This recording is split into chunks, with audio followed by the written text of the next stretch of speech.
Well, let me tell you about them nuns I was trapped with last week. Greetings, everyone. Welcome to episode 121 of the OCA Podcast. And with us is the guy who can shine a dumpster better than me, AC. I can't click on the thing. Oh, they're supposed to click on that, right? Yeah, there. All right, guys.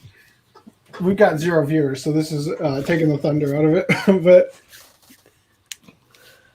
welcome, everyone.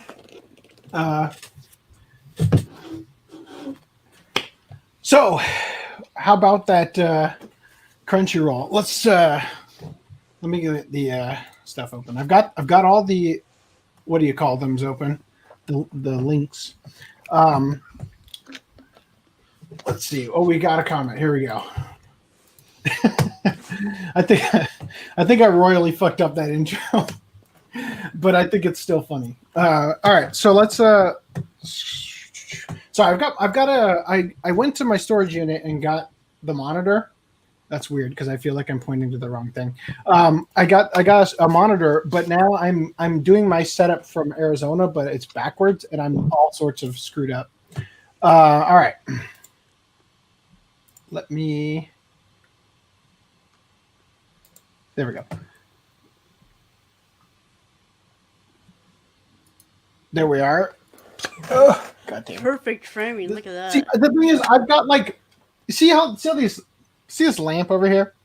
I got another one right here, and right there, and right there. I have like no room whatsoever. Let me. There we go. That's what I can't see behind my other screen here. Okay, so getting started here. If you guys would like, first of all, let me give a huge thank you to Greenline743 for his tremendous donation last podcast. Once again, and I would like to point you guys towards the Open Chest Anime Podcast Patreon if you are interested in funding this little shindig we do, and if you are more interested in the non-live content, you can help me with my various endeavors on the Anime Collector Patreon. And for Stealth Weeb, so actually, damn it, this is, let me move one of these fucking...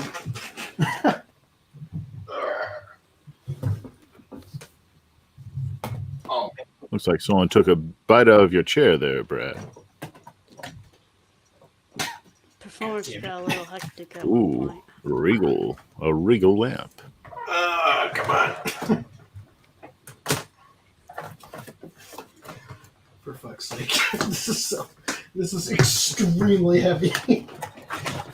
This is the part where we stare at Brad's ass. Well, that is part of the program. So wait till we get to the watch club that almost only one person watched. All right, now I can move this to where I can see it. Okay.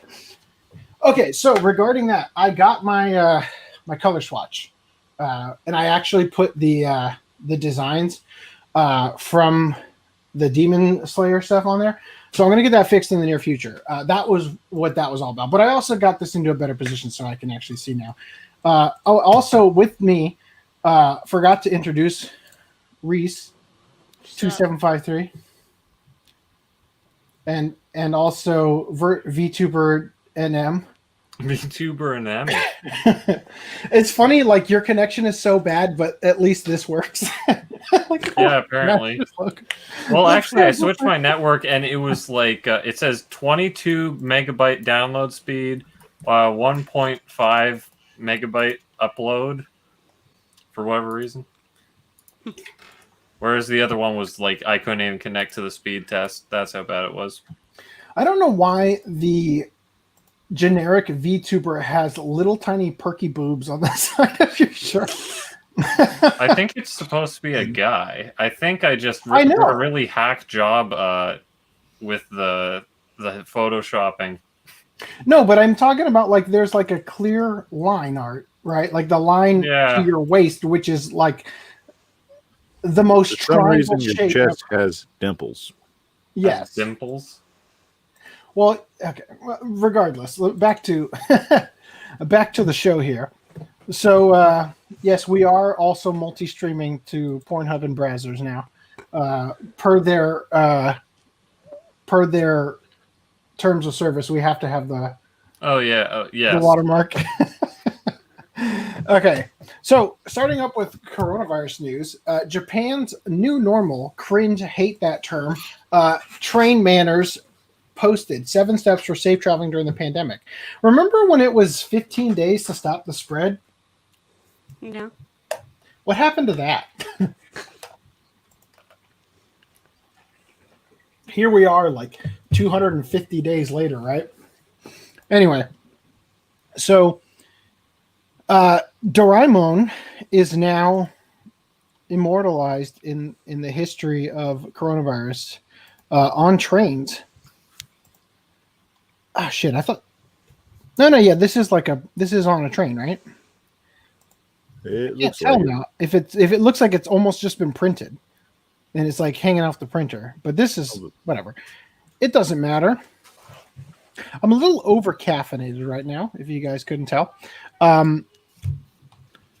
Let me jump in here and ask you the question: where the hell has One Angry Gamer been? So last we spoke with One Angry Gamer. Dear God. Okay, no, actually, was it this one? It was here. This is for ages, August 28th, right? And I speculated that Trump supporter that got murdered turned out to just be Billy D, right? And then we had this. Watch. Windows 10 Pro, right? So this is like a sponsored post. Came out September 10th. So these were preloaded, pre-written articles. Because watch. Windows 10. And then I don't remember where this is from. I didn't remember seeing that. And then look. Windows 10. Oh, no, this is a sponsor. So anyway, the point is these are sponsored. Is this one also sponsored? No, so this one's not sponsored. Kevin. But, They're but just the an point ad is, board at this point. right. So the point is that for this, look, it's the same ad. Watch. Good offer 24. Windows 10. Windows 10. Windows 10. Right? That's all it freaking is. And it's just like a couple days apart each time. But we've got something new here from October 29th. Oh, that's great. Come on now.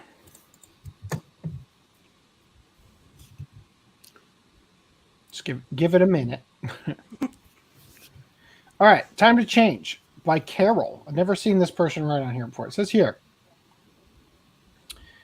we are excited to announce that we are rebranding and restructuring the entire One Angry Gamer project. The previous webmaster has decided to invest his time into other ventures and had passed over the reins to a new team.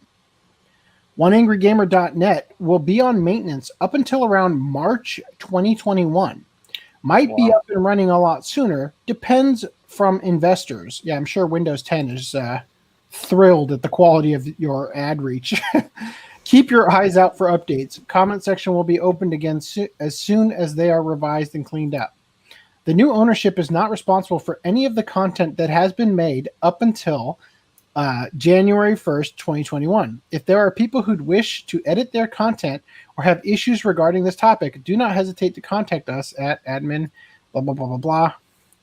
We will start this journey by giving the website a complete makeover to its visuals as well as its culture. We will mainly be focusing on high-quality articles on your favorite topics. Games, cheats, discounts, technology news, and so on. Yep, those are definitely my favorite articles.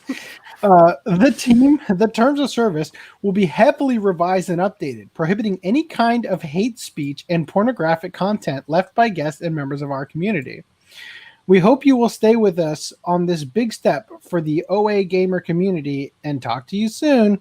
We also are looking for passionate, hardworking writers to join our team. Potential investors can contact us, blah, blah, blah, blah, blah. So yeah, I can't wait till comments get re-enabled so I can see what people have to say. I don't know. Hostile takeover? Hackers? This seems kind of like not at all, right? Oh, are they going to keep updating the Get Woke, Go Broke master list or the Traders of America list? Something tells me no. Anyway, That's good. weird. It's weird, right? Like, Yeah. this is not what I was expecting. Oh, we've got Reese. Reese has he's got his cam on for the first time, guys. What? Face reveal. All right. So it has all the tech on Titan. Looks like Mar. Is that Mar in the corner there? We're going to turn off browsers. Or is it Omega Park? We can't have, Close-up shot. underage Reese. You're right. This He's part's staring not- into our soul. All right. So, Oh, dick shot. Well, he doesn't have chicken legs. He has Powerpuff legs. Greenline 743 says one mild gamer. Yeah, really. Like, seriously, what is this going to be? I'm concerned for Billy D's safety. I feel like he's probably locked in a basement somewhere. One mildly irritated gamer. All right, so back to it. We've got the real news here. Alright. I'm gonna shut this off. This is slowing down my computer. Nikkei. Sony nears acquisition of Crunchyroll. Sony may spend nearly $1 billion on streaming service. So Nikkei Asia reported on Friday that Sony has entered into final negotiations to acquire Crunchyroll.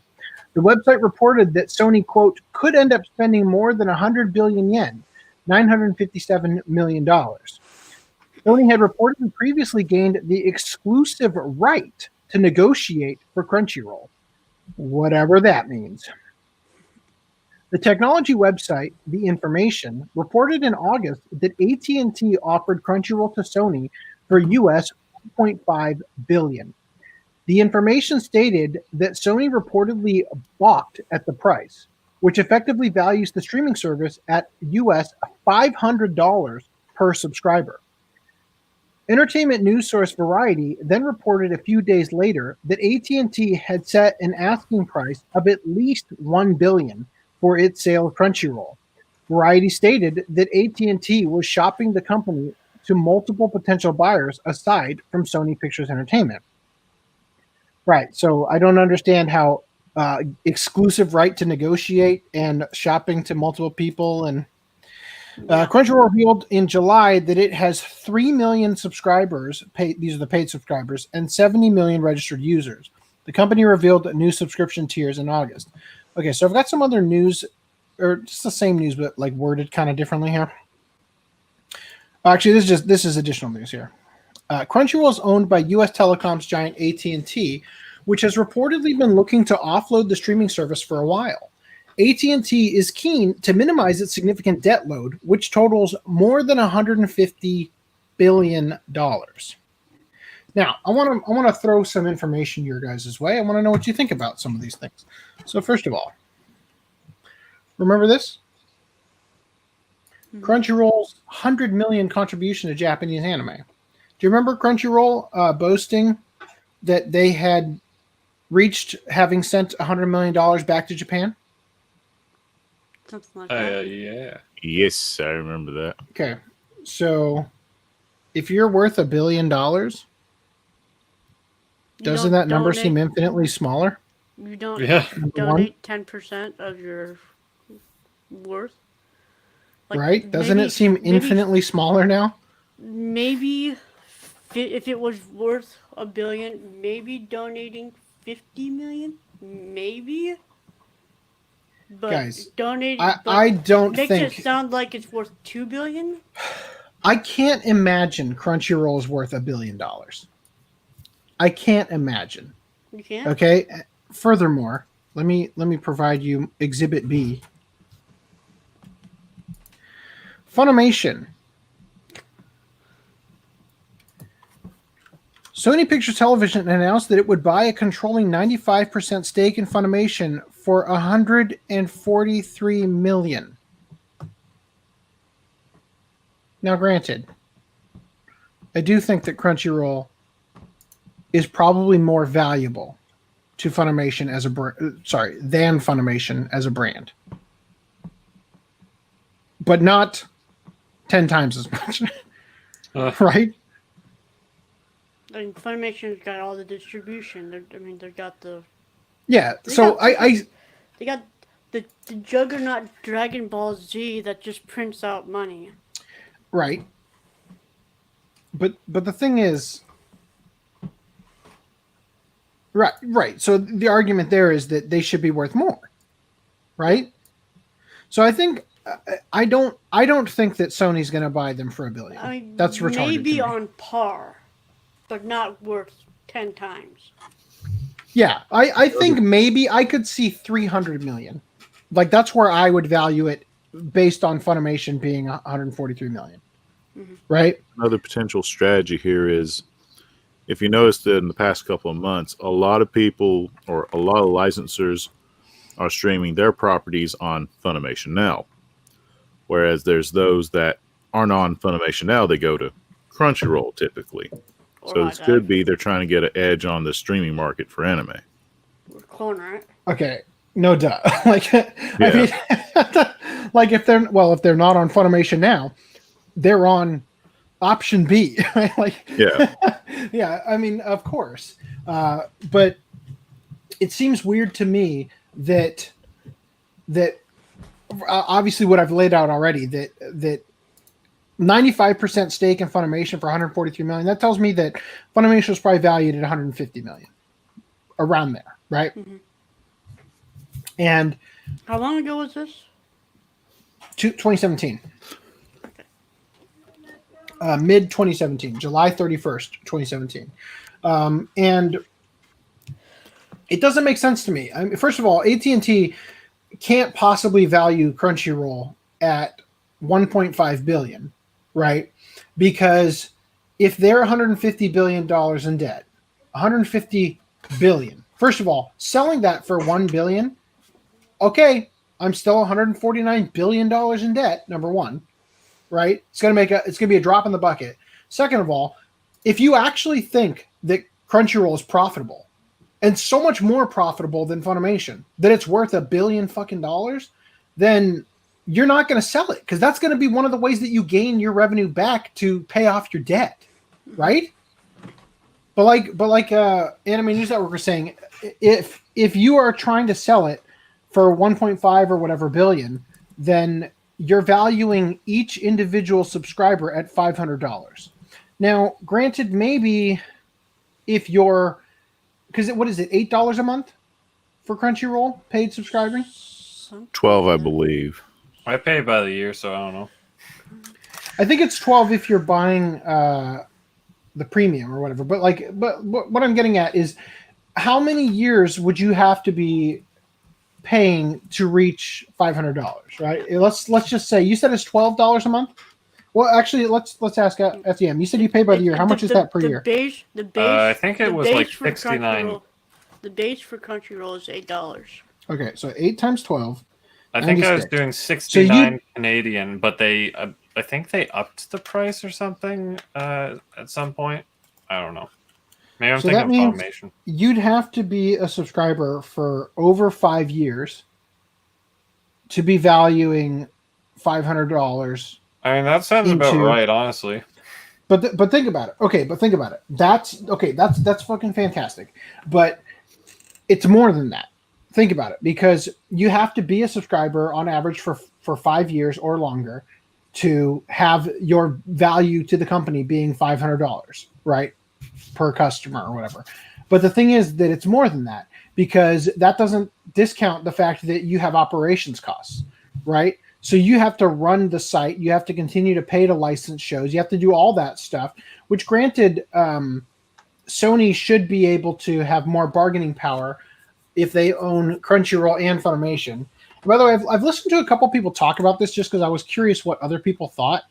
And I got to say, everybody seems to think that they're going to fold Crunchyroll into Funimation.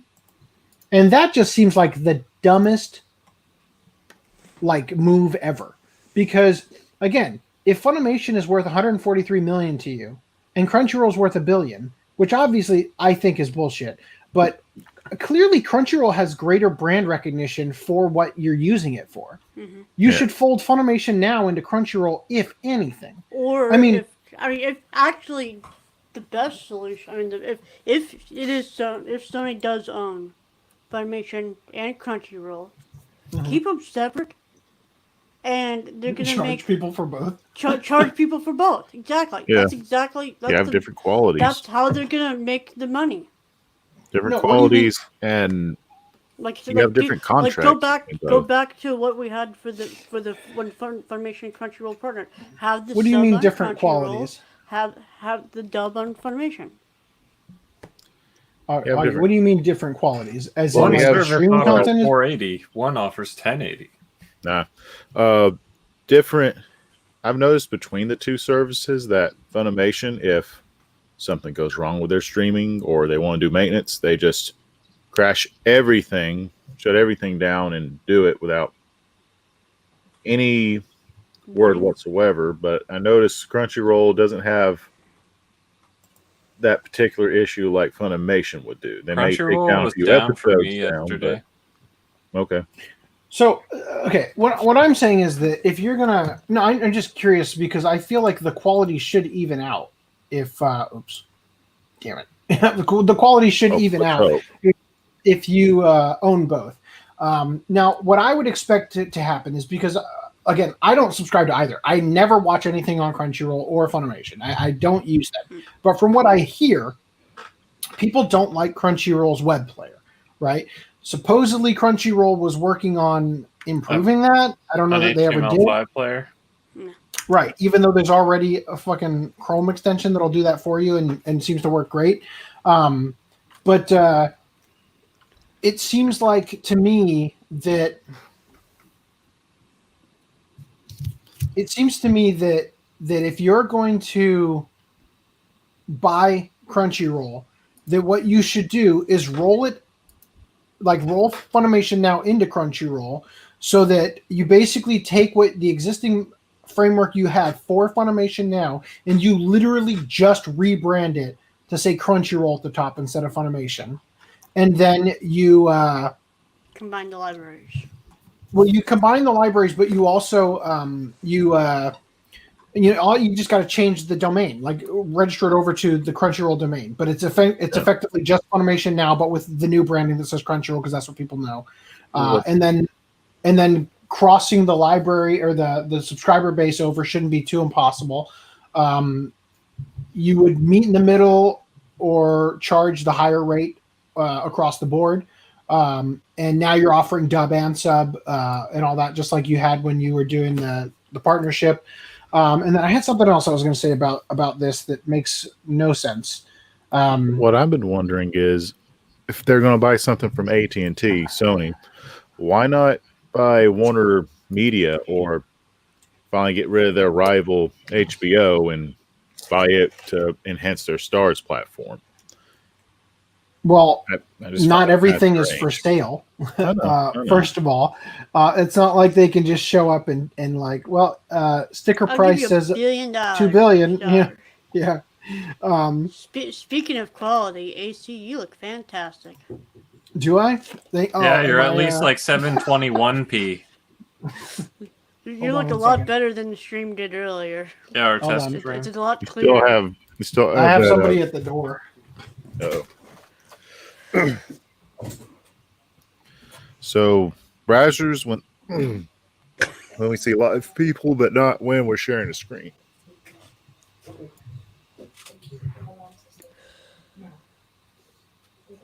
All right. Anyway, sorry about that. I could probably show this without any remorse. Hey, Hey, Augie. Hold on. Augie. Do it again.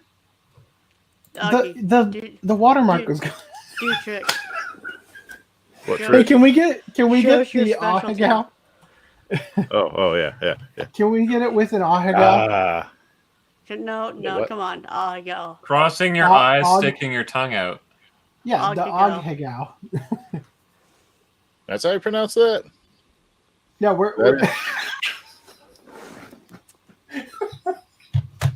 I don't even know if I did that right. I feel like You did not. I'm the wrong gender to be doing that. By the You way, did not do it Hey, right. the Alhagao hoodie uses. I'm sorry. I don't practice that facial expression. Ha ha ha. I think you did Sure. great. That Let sounded me like guess. a It's going to be on the that screen sounded cap. like a with Brazzers. deflected response. Oh, okay. Oh yeah. All right. Anyway, how do we get the comments from Brazzers if we're over there anyway? Or are you messing with me this whole time? That's a secret partnership. okay. Oh man. We had to do something with that $100 that Greenline 743 gave us. All right. Okay. Latago's still searching for us on Brazzers right now, so he can try commenting. All right.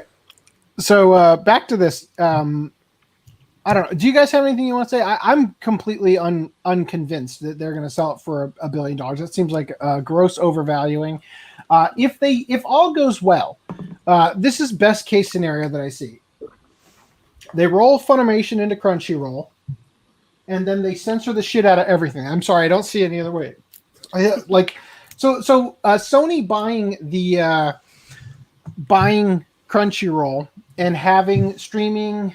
So they've worked their way into games, movies, anime through Aniplex, and streaming, right? So they have an ecosystem where they can create a franchise through Aniplex, Demon Slayer, for example, get it super popular, sell games of it, put it on streaming, get people to pay you that way, and sell overpriced Aniplex sets and the Funimation cheapo sets.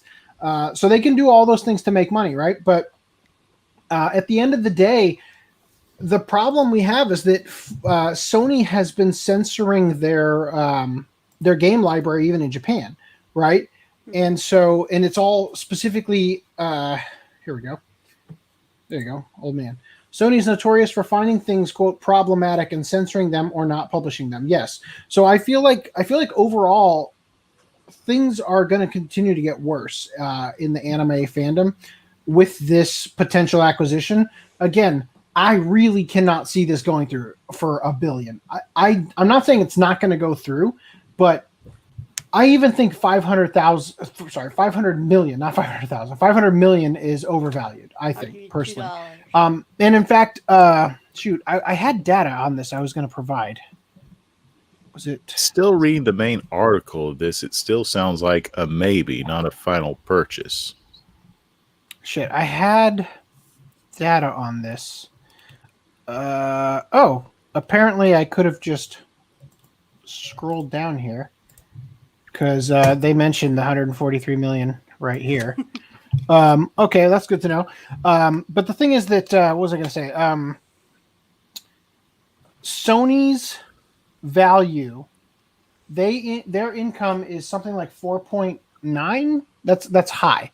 It's 4 point something billion for the fiscal year.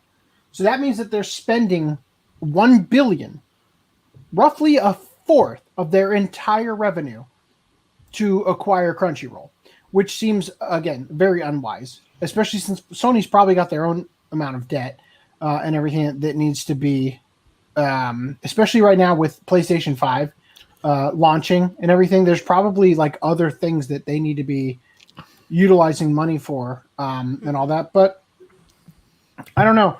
It'll be interesting to see. Also, the last thing I want to bring up, High Guardian Spice. I think we can say safely that is just going to not exist. And if it does, it'll be on HBO Max, and Crunchyroll will just pretend like they never had it, right? Anyway, and HBO Max will also pretend like they don't have it. I wonder if it's going to be released in a foreign country. If at all. At all. I'm not going to search. I can't believe they even for a treasure. Made it. Yeah, I can't believe we even have to acknowledge that it's a thing because it went beyond it. Like the Rodriguez, what was that person's name? Ray Rodriguez claimed that they wrapped production on it at one point. indicating that they were working on it, right? So, Because I would I don't like know. to at least know what subtle story that they're going to have out all their before knowing all their face beliefs. Anyway, continuing here. So we got some other streaming news that I thought was interesting. Amazon argues that users don't actually own purchased Prime Video content. We already knew this. The streamer says its terms of use are clear. What viewers are paying for is a limited license. When an Amazon Prime Video user buys content on the platform, what they're really paying for is a limited license for on-demand viewing over an indefinite period of time. And they're warned of that in the company's they're warned of that in the company's terms of use. That's the company's argument for why a lawsuit over hypothetical future deletions of content should be dismissed. In April, Amanda Cottle sued Amazon for unfair competition and false advertising. She claimed the company, quote, secretly reserves the right to end consumers' access to content purchased through its Prime Video service. She filed her putative class action on behalf of herself and any California residents who purchased video content from the service from April 25th, 2016 to present. On Monday, Amazon filed a motion to dismiss her complaint, arguing that she lacks standing to sue because she hasn't been injured. How dare you? You don't know. And noting that she's purchased 13 titles on Prime since filing her complaint. Plaintiff claims that defendant Amazon's Prime Video service, which allows consumers to purchase video content for streaming or download, misleads consumers because sometimes that video content might later become unavailable if a third-party rights holder revokes or modifies Amazon's license, writes attorney David Biederman in the motion, which is posted below. The complaint points vaguely to online commentary about this alleged potential harm, but does not identify any Prime Video purchase unavailable to plaintiff herself. In fact, all of the Prime Video content that plaintiff has ever purchased remains available. Further, Amazon argues the site's required user agreement explain that some content may later become unavailable. The most relevant agreement here, the Prime Video Terms of Use, is presented to consumers every time they buy digital content on Amazon Prime Video, writes Biederman. These terms of use expressly state that purchasers obtain only a limited license to view video content and that purchased content may become unavailable due to provider license restrictions or other reasons. Amazon argues it doesn't matter whether Cottle actually bothered to read the fine print. An individual does not need to read an agreement in order to be bound by it, writes Biederman. A merchant term of service agreement in an online consumer transaction is valid and enforceable when the consumer had reasonable notice of term of service. Anyways, here's the...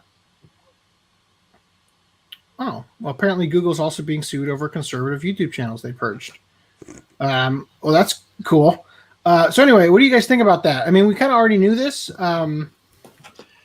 Amazon, iTunes, pretty much anywhere, they reserve the right to basically not let you have content anymore. I have something to say. Actually, I have Go a for it. question. Vanna White, what's that behind you? Who's me? Yes, that's you. Behind me. Vanna White, what's that behind you?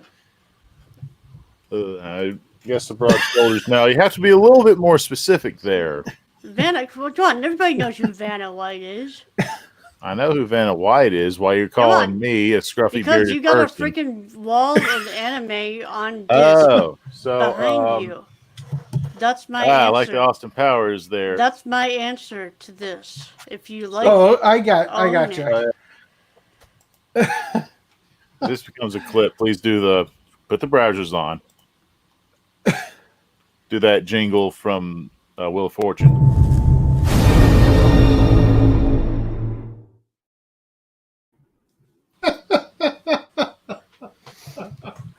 Okay. All right. So yes, That took far too long for that to work. That was way more esoteric than it needed to be. I like the whole time I'm like, what are you trying to get him to do? Then finally it's like, okay, all right. So yeah, obviously as collectors, the purpose of the podcast is to promote this hobby, and this is just one more reason why we don't stream.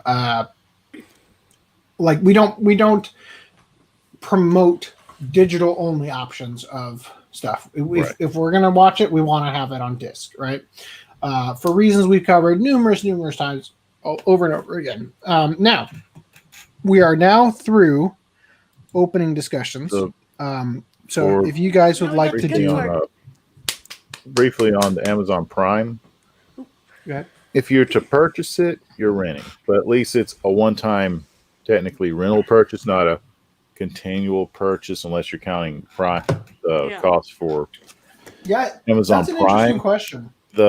If you buy a movie off of Prime for streaming, and then you no longer have Prime as a subscription, like if you're not paying for Amazon Prime for the year, are you still able to access your library of movies that you bought?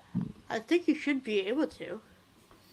What scares me for Amazon Prime is if you ever get a chance to look at their anime library, like what they specifically own, it's I would argue it's probably far more than Crunchyroll. Really? So, I would argue. You mean the stuff that they're able to provide for stream?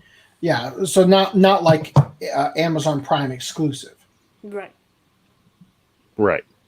Because some stuff that they have, you can buy almost anything, and you have to understand that like that's not really alarming because just like how I could sell a shirt on my site, I could also list it on Amazon. The companies that have those things, they're putting stuff on Amazon that they get paid when somebody purchases it for the digital thing. So I think Amazon probably just gets a small cut.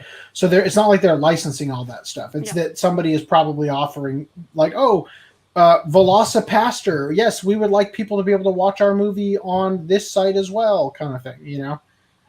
So anyway, you guys have any pickups? Anybody want to go? I got some pickups. I don't have my screen sharing go up, so somebody else should go. All right.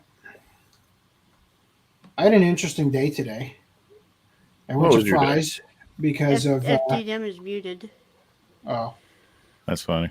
I went to FLUFFED today to get a HDMI to USB-C cable because I didn't think I'd be able to find the one that I had at the storage unit fast enough, and I wasn't able to find it, even though I gave it my best effort. So I went to FLUFFED, and first of all, I got to say, FLUFFED has changed a lot since COVID, or at least since like the last time I was there. So it used to be you go into FLUFFED, and standing up, I'd say that the top of the shelf was probably like, you'd have to climb it to reach the top. Now, the top of the shelf standing up is like here on all the shelves in the entire building. Like you can see straight across to the end of the building. Whereas previously, if you were in an aisle, you couldn't do that. So I don't know what the hell's going on there. That was really bizarre. Their DVD section is absurdly small. The section that they used to have for anime was bigger than the section they currently have for every movie that they have for sale. Right? It used to be an entire aisle, like, again, super high. Anime was like, I want to say at least a third of the entire aisle, and they would have like two aisles, right? Front, back, and the next aisle over kind of thing. Now it's literally like, it's absurdly small. Best Buy literally had more stuff when I went there today because after I bought this thing, it was like $16 for this stupid little adapter. So I went to Best Buy to see if they had it for cheaper, and then got distracted by the fact that I don't have the Paranoia Agent Steelbook, which of course they didn't have. So I went to their DVD section. God, that's heavy. And I put me in full screen. Don't do this to me. Wait, where's the browsers? I bought the Wonderland over here because I knew I was eventually going to get it. Movie sucks, by the way.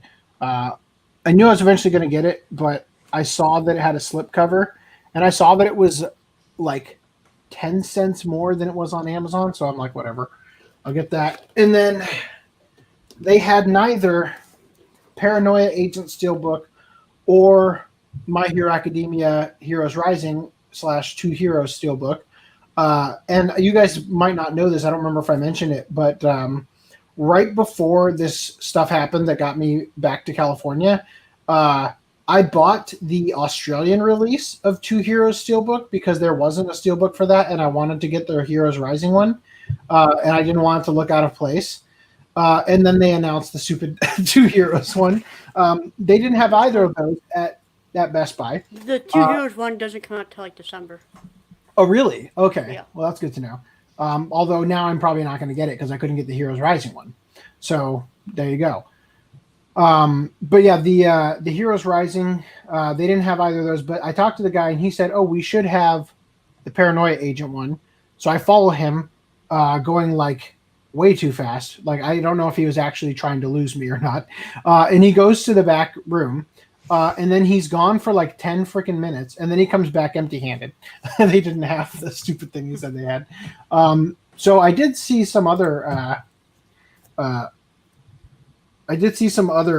steel books that cost way too much money that are you got that too. Ultraman 1 through 5.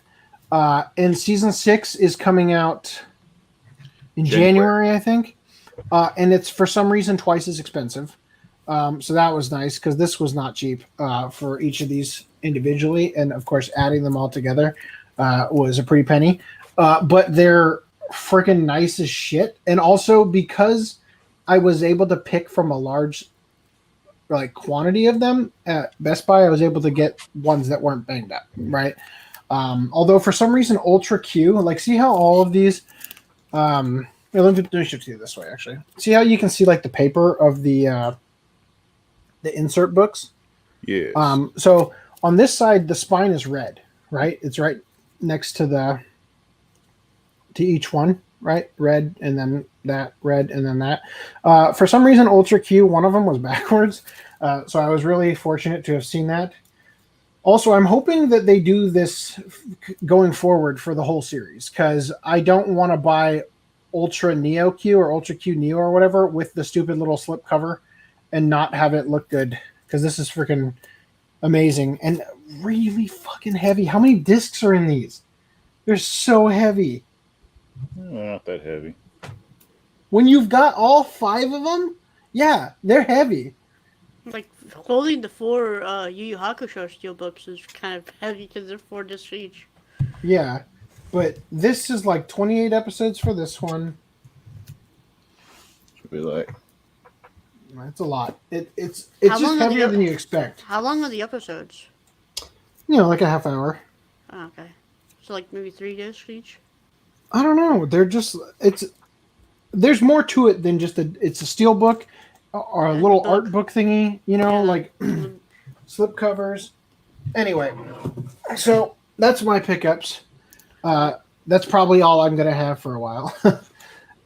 Is FDDNM back yet? He's still muted. He's still muted. Show it to me.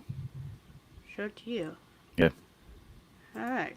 Since AC scratched the... I get the browsers, but not AC. All right. Since AC scratched the honeycomb, I've had these for a while as well. I know. You showed them on my podcast, I'm pretty sure. Showed 1 or 2 of them. But I also got the big book sets. The big versions, yeah. I thought about getting those because I like... Show the spine real quick. The mural that it has? Yeah, I'm a fan of that. And I think Mill Creek is doing a surprisingly good job.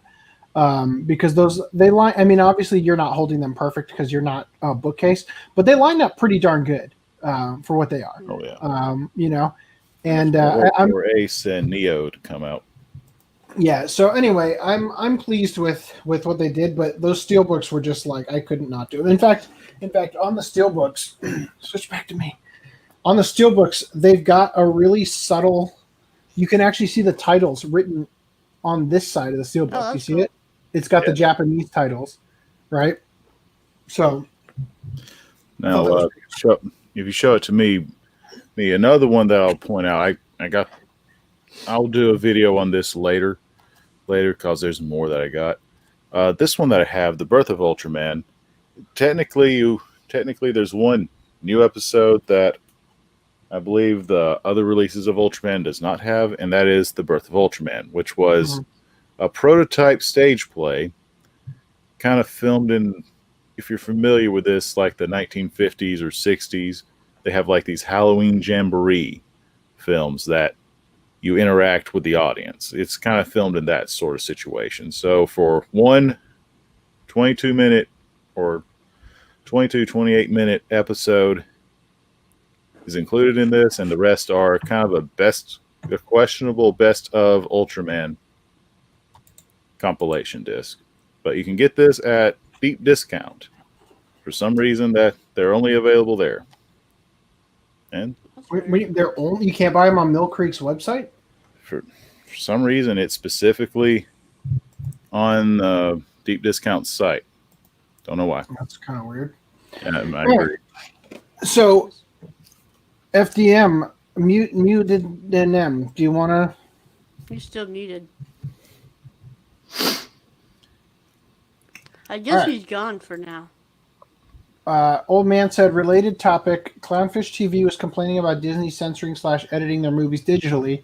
If you didn't have a physical copy, you'd never know. Right, and that goes back to, we try to cover this. I put it in the doc every single time I see something like this come up.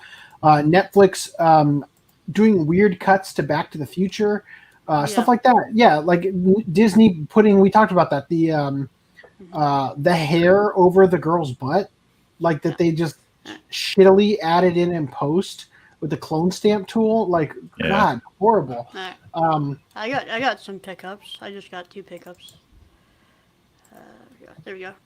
I got the Heroes Rising Steelbook, and I got stopped by Best Buy and just picked up the Raid collection. I've never seen these. I've heard nothing but good things from it. I saw it for $15. I was like, what the hell? How many movies is it? 3? 2. Just 2. 2? What? The Raid collection? Redemption, the Raid Redemption, and the Raid 2. Okay. So that reminds me, when I was at Best Buy, I sent a picture to you guys earlier. Dragon Ball Evolution Blu-ray, $4.99. Still at Best Buy. Still way too much. All right, so let's. I gotta take a quick leak. I'm gonna let you guys chat amongst yourselves. I'll be right back. All right. Fortunately for me, the bathroom is actually right on the other side of that door. So we can hear you through the walls. Don't forget to wipe. Wash your hands. Okay, so for this week, I wasn't able to watch the Watch Club, but I watched two anime series. One was the OVA to Darkstalkers, and the other one I'm halfway through is In Another World with my smartphone. The Night Stalkers one is, once again, it's a video game OVA, so there's a lot of look at me moments where you see the character that you would play have a shine. They will shine with their special moves, and they move on to the next quote unquote plot line. It's stylish. I want to play the games after watching it, but it's still one of those, we're going to fight, but have some lecturing plot of humans should rise against the beasts. Even though what started the Dark Stalkers is humans trying to rise against the beasts. So, okay. Smartphone into Another World. Episode 1 had like this confusing plot line with a thief trying to steal away something from two main characters with the guy main character coming in and buying it and destroying the item just to capture the thieves, which the two other main characters could have easily defeated. Other than that, little lost why people say it's horrible. It's not that bad of a show. Characters are charming. I finished up 2 manga series this last week. I finished my read of Spice and Wolf manga and Silver Spoon. Okay. I like Silver Spoon a lot. I absolutely love that one. That's by the author of Fullmetal Alchemist series. And Hiromi Arakawa. Arakawa, yeah. And Spice Wolf manga, that was very rushed. It was very weird pacing. Like the novels that the manga covers is up to 17, which is the epilogue novel. There's only 16 volumes of the manga. And it starts out very well paced. Like 3 volumes of manga for 1 volume of the novel. So they didn't get through volume 2 of the novels until volume 6 of the manga. And so volumes 7 through 16 is literally volume. They skipped like volumes 3 and 5 of the novels because those were season 2. So they did 4 and then 6 through 17 in 10 volumes. And the last 2 volumes 15 and 16 of the novels were stretched out basically like 2 volumes each at the end. So it was like very, very, very rushed in the middle. It was it was nuts. Yeah. Well, it sounded like a good pace, I mean, at least. Mm, Or was it They- like wonky skip- move through? they glossed over way too much, and I'm very glad I've read the novels first. Cool. So Weaberger had an interesting comment. Weaberger said, Capcom had lots of 2D anime adaptations. I'm sad we never got a 90s anime OVA for Resident Evil. That's a good point. Although I will say this. Most of Capcom's anime adaptations are bad. Devil May Cry is so bad. I call it Devil May Cringe. The only character in it that looks good is Dante, which is really sad considering how many female characters are supposed to be in that show. Regarding Resident Evil, we did get the 3D CG ones, the Degeneration, Damnation, and Vendetta, which were all fun. So at least there's that. They're not 90s anime OVAs, I'll give you that. But also, Weirburger says, any good horror watches this month? It's true. We watched The Lost Vampire last week. Well, I'm just thinking in terms of our normal watch clubs. We've kind of really burned out the what we were supposed to do for the Halloween thing. We're going to help Fox Senko-San. So anyway, Clemza Boy says, "Thank God for the shows I cared about. I have digital copies. Now I'm still hoping that Neon Evangelion comes untouched in 2020. Good luck. I don't think it will. In fact, I wouldn't be surprised if Gainax / whatever the company's called now. I wouldn't be surprised if they force a redub with the same cast as the Netflix cast, and that they don't release the ADV dub ever again, even though much better, right? Still cringe, but much better. I at least hope that all the anime and G-Kids will release it simultaneous, not having the whole let's bootleg it from the UK to get our copy instead of waiting a few months instead. Greenline 743 says Deep Gray Man. I've never watched that. Neither have I never the way it was released over here wasn't conducive to good collecting. Yeah, let's just turn off browsers for a bit. It's getting Hatakaso, hot in cool. here. Takaso, cool So that you're you're watching Tenchi, Tenchi but Muyo? which one are you watching? Are you watching the OVA universe in Tokyo? He said Muyo, so I assume it's the one that's just called Tenchi Muyo. Oh no, because I gave him Universe, didn't I? Didn't I send you something? I think I sent you some Tenchi back in the day, Otakaso. Anyway, so sadly, Keizo Murase's live-action kaiju movie Brush of the God did not reach its $23,000 goal. And apparently my backer kit refused to connect. So they submitted this. You could have seen like a clip of what it was going to look like, right? The first shot. And I got to say, it's kind of funny.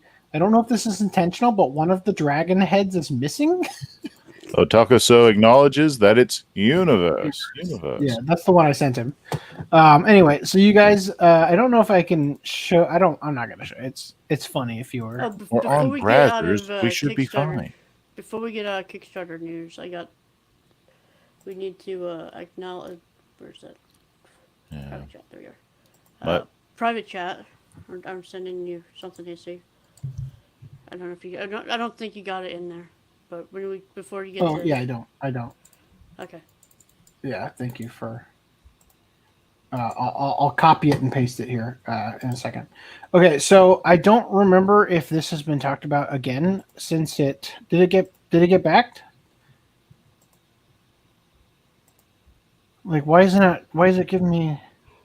Okay, so it must have gotten fully funded. I don't care. I'm just going to move on. Continuing. Somehow this shit's still making money. Damn, they got way past their...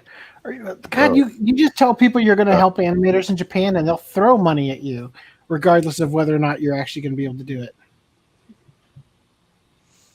Dang. Anyway, 20 days to go, and they're like ridiculously high up on there. Seitokai Yakuin Domo is seeking crowdfunding cash for upcoming movie. Oh wow! I'm so a crowdfunding campaign meant to gather money for the upcoming second Seitokai Yakuin Domo movie has been declared for November, certain to have many curious why such a campaign will be needed barely 2 months away from the intended release of the film. The company, known as Anime Fund, will be launching the campaign on November 4th. And it was noted that it will be an entertainment type of campaign, which will help pay for not only the production of the movie, but also help fund the desires of fans to enjoy the film. Hashtag Brazzers. Backers of the campaign will receive Seitokai Yakuin Domo themed goods such as key animation sketches, t-shirts, and teacups. So it almost seems like a... what the fuck, really?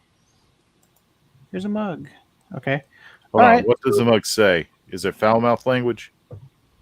Well, I don't know. Oh.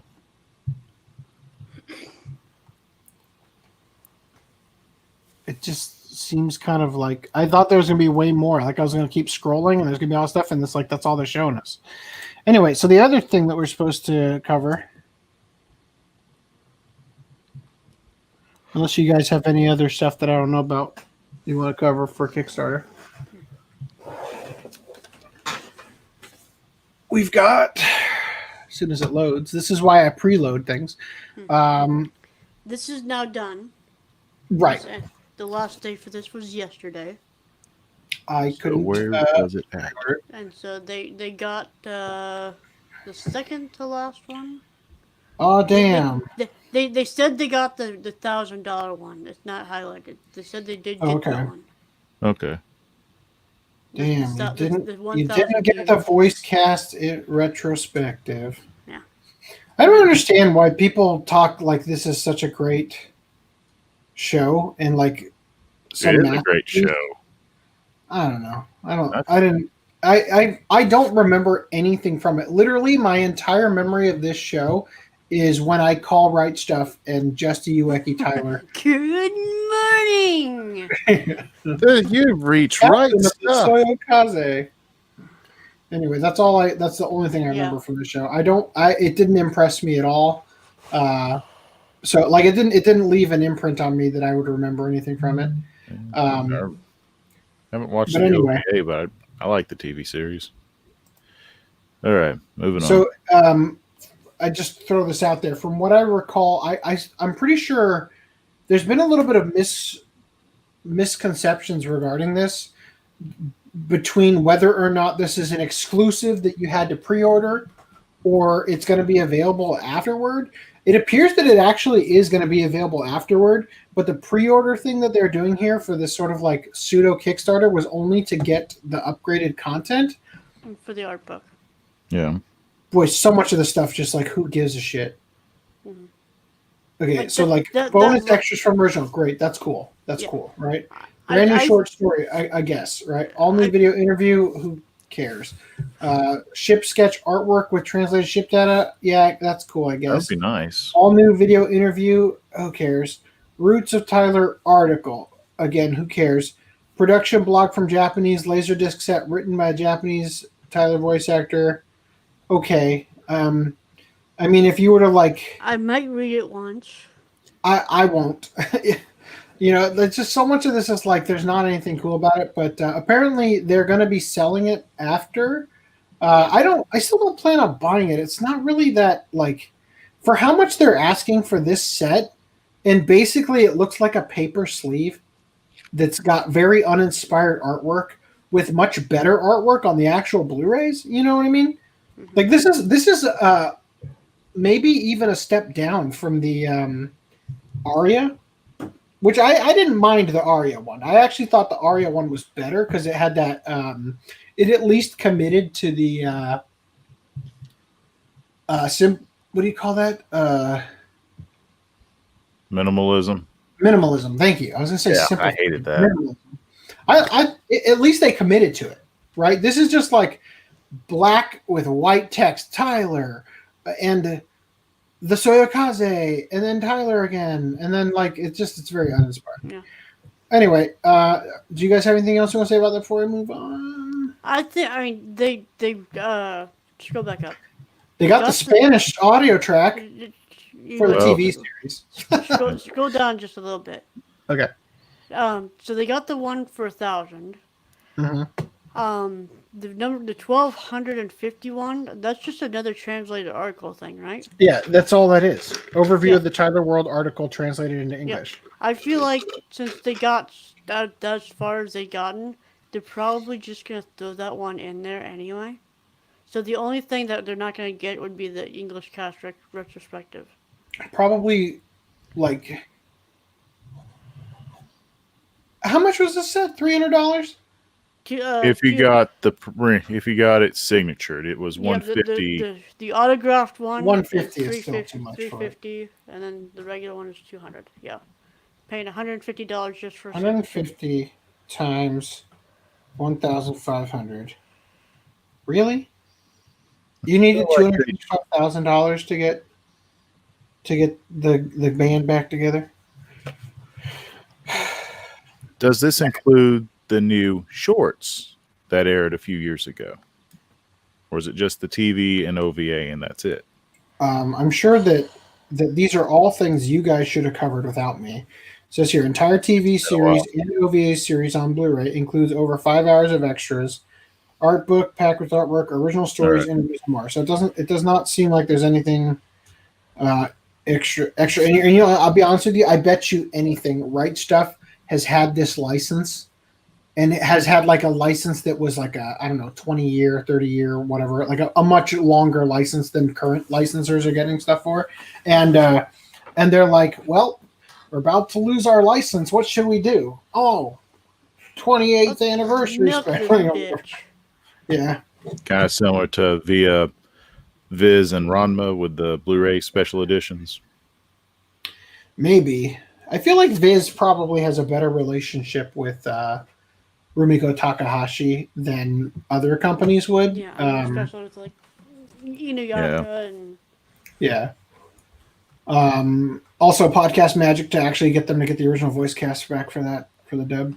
For Yashihime. Okay, moving on. All right, multiple Assassin's Creed Netflix live action shows and anime coming. Oh, Joe, No. I bet you anything that anime coming is going to be Castlevania level good. It's just going to be about Ezio, isn't it?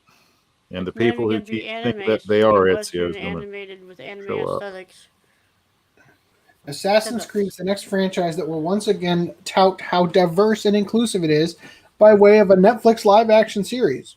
And a number of anime shows were declared to be in production as well, just in case the upcoming live-action series isn't enough of a humiliation.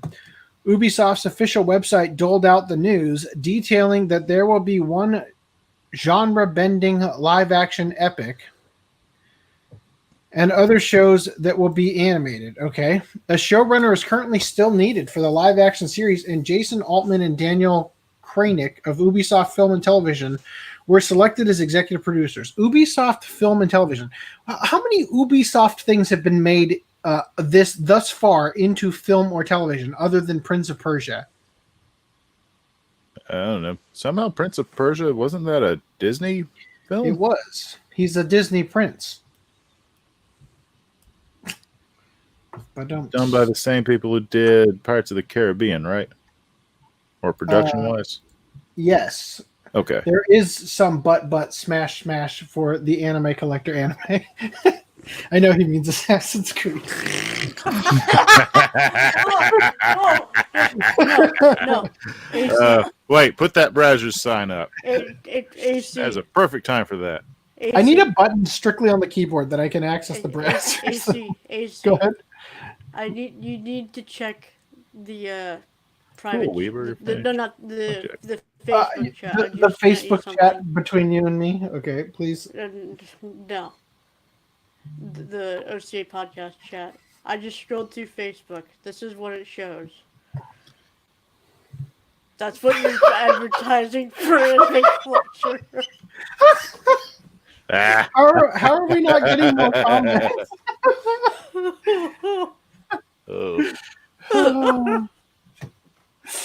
I think we're going to get a lot more views out of this. Just in case this goes into the thumbnail, I want to have Random 11 comment there. Okay. How's it going, Random 11? It's good to see you here.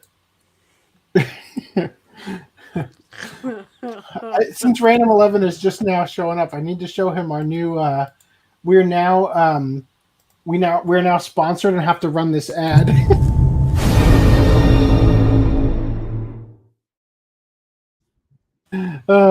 It's still funny to me. So if this gets removed, are you going to turn it into Bratters? What? No, what? Okay. No, what a terrible pun. Okay, all right, so for more than 10 years, millions of fans around the world have helped shape the Assassin's Creed brand into an iconic franchise. We're thrilled to create an Assassin's Creed series with Netflix, and we look forward to developing the next saga in the Assassin's Creed universe. So I'm going to call bullshit on that. From what I know, I'm not a fan of this game, but from what I know, people liked the first game. They were a little weirded out. Is his name Ezio? Is that the main character in the first one? And the second one. Okay, so they're a little weirded out by the fact that he lops off his middle finger for that little gimmick that could have easily just gone on the outside of his wrist instead of the inside, right? And so they stopped doing that later. And I think maybe like one or two games after the first one were well received, and then it's just been downhill since then, hasn't it? The one with the ships got really high praise. Most people, other than that, the majority of people who like it, aside from those who like to dress up as Ezio, really like the alt history behind it, or that you go through. Yeah, the thing that was an immediate turnoff to me when I saw my brother-in-law playing it years and years ago was the fact that it's not just in like the time period. It's like you're some computer like chair guy hacking into some avatar from the Middle Ages or some shit. Yeah. That was a big like, this is dumb to me. Anyway, continuing. JoJo's Bizarre Adventures, Thus Spake Kishibe Rohan, anime spinoff to stream globally on Netflix next spring. Sweet. What does that have to? How does that affect the WB relationship with this production? But well, I No. don't think it's going to be dubbed. No, Unfortunately, it has to be. It will be dubbed. It has to be. Why? Because it's going on Netflix? Yep. No, because it's not a Netflix original. I don't. Is there anything that Netflix has put up there lately these last years that has not had an English dub? Nothing. I mean, there's a lot of Korean dramas and shit that I don't think have dubs that aren't Netflix originals. Oh. Hashtag live or alive hashtag. This will. I will guarantee you, this will be dubbed. I mean, I would love it if it was, but I'm just But saying that The chances I remember that reading. the chances that Vic Mignogna will be back are very slim. Then what's the point? So it says here, animated with Takahiro Sakurai as the title character. So it sounds to me like they're at least in this article they're touting the Japanese voice actor. Well, because they don't have an English actor or English cast yet to tell. Maybe, but I don't know. I hope that because Viz didn't terminate their contract with Vic when he was still dubbing the rest of this. So we'll see. Viz, if you're listening, I would be willing to forego having the original voice of Inuyasha if you got Vic back for this, just because I think the anime community needs that right now. Anyway, continuing. Okay, so I've been calling this show Thermi Rome, right? Mm-hmm. And I realized, so the reason I call it that, it should actually be Therme Rome, according to the Japanese spelling, right? The reason I called it Thermi Rome, Thermi Rome, is because I know how they were spelling it, but in Latin, so this omnis, this should actually be thermi, omnis thermi Romam ducunt, is a play on omnis viae Romam ducunt, which is all roads lead to Rome. All paths lead to Rome. Yeah, so all paths lead to Rome. So this should be Thermi Romi Novi in Latin, which is weird because VI is VIAE, right, in the Omnis VI Romam Decunt. But Decunt, right? Anyway. I love that little snort you did. I was hoping FDM would be here for that joke. What Brazzers. what comes after 2 AC is Assassin's Creed. I'm like I've only had one mommy water. All right. Let's get the other one out.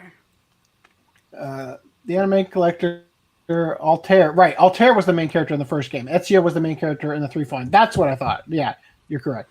And Takahiro Sakurai is a good VA. I'll take your word for it. Okay, so yeah, Therme Rome, which is what I'm going to call it because again, it's the katakana indicates that it should be Mae Romae. So anyway, I'm going to call it that. Therme Rome bathhouse comedy manga gets 2021 anime on Netflix.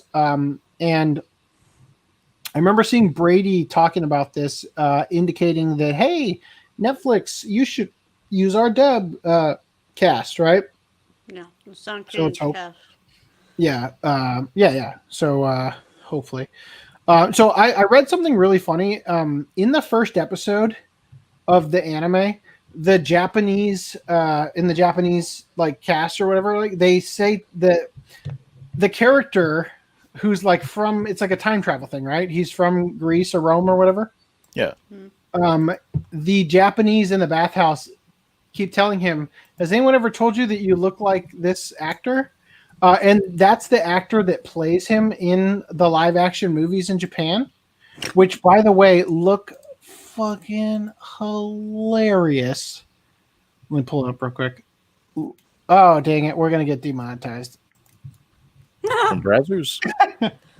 No, for the little statue penis. It is But it's art. All right. Art. What are they going to do? Get rid of the... So here's David what had? the movies look like. They did do that. And then this one, which is way funnier to me. That That's it's awesome. like the old. It's like the Old Testament meets Star Wars. Yeah, and it's a bath, like with the water coming down into the little wash basin. And then also we've got like fucking Moses parting the Red Sea over here, which this is too funny. I want to see these really bad. Anyway, continuing. All right. So Netflix I'm just teases- checking, and I'm reminded that the Therme Rome Blu-ray from Discotheque is not coming out until December. Right. So we don't With the actually dub. have that dub out yet. We do not. I would love to watch it though. Still have not yet found Your Blu-ray player. my Blu-ray player. Yeah. Wea Burger also had said that they had dropped in to say hi. I didn't see this. I hope you enjoy the Blackjack movie. It's great. And I'll catch you later.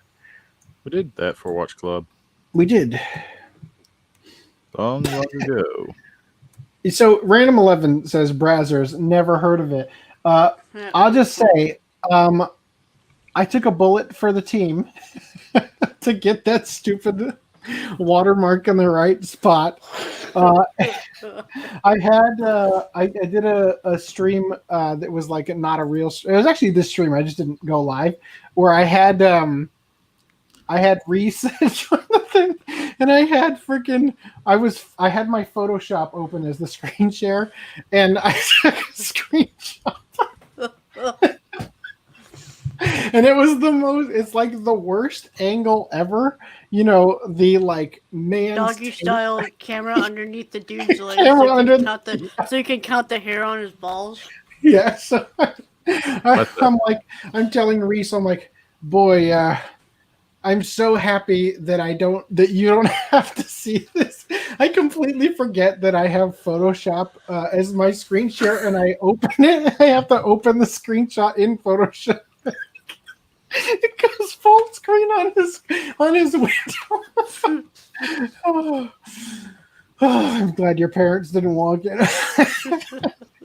Anyway, RHYS has also taken a bullet for the team. But yeah, that was the first time I'd ever actually been on that site, and I was taken aback by how I can't believe it exists, right? Like it looks like so unintuitive and bad for what it's supposed to be. Anyway, so Netflix. What the fuck is FDDNM? God damn it! His internet's deaded. He said. He did reply. Oh. Well, he said that earlier. Remember? Oh. Anyway, Netflix teases Pacific Rim, the Black anime series for 2021, which again is racist. So, goodbye, Pacific Rim, the Black. I don't care about this. I'm gonna keep moving. I like the original movie. Second movie sucked. This is not gonna be good at all. Yeah, it looks terrible. So I'm using this instead of the Anime News Network article because I just thought it was better. In terms of, because we're not actually going to read it. The Way of the House Husband anime will assert dominance. Netflix. I can't wait to see it. I actually am very interested in watching this. This looks funny. This looks absolutely hilarious. Yeah, it does. It's probably every time I saw something about the live action, I was like, "Come on, give me an anime adaptation." Yeah, I might be able to make this. What do you call this? Apron, maybe, possibly. We'll see. Anyway, continuing. Demon Slayer film becomes fastest film in Japan to earn 10 billion yen. The film set a new record in Japan for the fastest film to earn 10 billion yen, beating out Spirited Away, which is currently the top grossing film of all time in Japan, having earned 30.8 billion yen. Listen to this. Spirited Away took 25 days to reach 10 billion yen when it opened in Japan in 2001. Demon Slayer took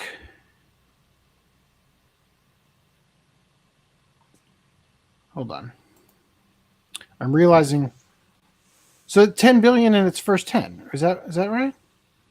Yep, in its first within that 10 doesn't days. sound right. Sold. Billion and 1 day. Yeah. Billion Okay. day. Right. Basically. Right. Okay. I got screwed up with the 7.9 million tickets. Yeah. So 10 billion in 10 days. At that rate, I have to assume that that's in 10 days. Yeah. 10 fucking days. I have to assume it's going to beat out Spirited Away. Like, that just seems like 30 billion. It did already. Did it? Is that the total? Yeah, probably. Yeah, the total. I haven't heard anything about that yet. Yeah. It said it took 25 days to reach 10 billion for Spirited Away, and it totaled out at 30.8 billion. So, like, roughly 3 times as much, right? Right. So 10 days, and then boom, boom, boom. By the way, I just want to say while we're in theater news, open invitation. Okay. Opening plea for help. Yes. November 14th. Fate's Stay Night, Heaven's Feel Parts 1 and 2 coming back to theaters. I'm working that day. I need someone to go to that film and take out their phone and record the pre-show thing with the actors. At least like 5 solid good seconds of it. Like no like trying to hide and everything. I will pay for your theater, and I'll get if upon completion of sending me the footage with a decent enough recording off of your phone, meaning like not like a 10 pixel wide kind of like I want it to be like roughly 1080p kind of thing. I would pay you like another $25. So hit me up if you're interested. Now this is hoping that they actually show that stuff. So before COVID, when they were originally planning to put that back in theaters, I remember it saying that they were going to have that in there. Right. I don't know that they're going to put it in there for the 2 movie thing, because it would make it's kind of weird for them to do movie 1 and movie 2 and show the one specifically for movie 2, which is the one that I want. They're probably, if they both have it, it would kind of work, but I want the one from movie 2 because what I need it for is the first impressions where we talked about movie 2, and it has the poster for movie 2. That would ideally be the one I need, right? Basically I want long enough, like 5 seconds is probably more than I need, but I need long enough with them standing there talking with that stupid poster behind them for the thing. Any point of that conversation? Any point, like literally any point. In fact, I can check roughly exactly the amount of time I want it to be for the thing, but I want it to be like a good solid, like, okay, I got it. Not like, trying to hide it, kind of like I need a good. So like ideally you'd probably buy a ticket for the back of the theater, where you don't have a bunch of people all around you, like noticing you record, and then just get that little bit and then put your phone away, Right. No big deal. So anyway, that's what I would want, preferably. And again, I would be willing to pay for a person's tickets to see the movie, so you get 2 free movies on me, and then upon actually getting that footage, I would give you like another $25 just for your trouble. So if anybody wants to do that, hit me up ahead of time so we can coordinate that, and I'll see about getting that done, because I really want that footage, and I'm going to be working that day, so I won't be able to. I'll be real. I might be able to hit you up. Okay. Well. Seriously, I'll have to see with what my boss is wanting to do that weekend. Well, that's a Saturday, right? It's a Saturday. Saturday at 4 p.m. So I will say this as well. If anybody watching happens to know a projectionist who works at a theater that will be showing this film and can get me that great ass quality, especially if it's a digital file, pay $100 for that. All right. Anyway, yeah, because that would be like if I could get perfect quality on that, that would be ideal. But anyway, all right. So back to this. So Funimation and Aniplex of America will screen the film in theaters in North America in early 2021. So for that's for Demon Slayer, which means that I need to get on watching that, which I'm going to. I think my wife is going to really enjoy it. So I'm waiting till part 2, which is about to come out, I think in December, right? Mm-hmm. Yep. I'm buying the expensive one. I'm gonna be so pissed if they cancel the second that set. In mind, would that be a watch club thing? Yeah, I'd be down for doing a watch club for it. But the thing is, wait until look, January. Oh, for the oh no, standard. I want to see the show so that I can go to the movie for a first impression. Yeah, they're not going to put the movie out before that standard release comes out in January. No way in hell. The standard release, for the Funimation one, for the Funimation for one. the regular for the show, not for the movie. For the second set, yeah. Yeah. It Okay, doesn't come out until the middle of January, so they might. I foresee them putting the movie out in theaters in March. February or March, yeah, that's what I was thinking. But yeah, so here's the thing though, I got to mention. So me being in California has not been ideal for the podcast, primarily because doing it in Arizona, the job that I had was great for compiling articles. Like I was able to jump into the show here with knowledge on the subjects we were talking about, because I was able to compile them throughout the week, so it wasn't all loaded on me in one day. And I was able to sort through them on a day before the podcast, and then during the actual day for the podcast, perform, right?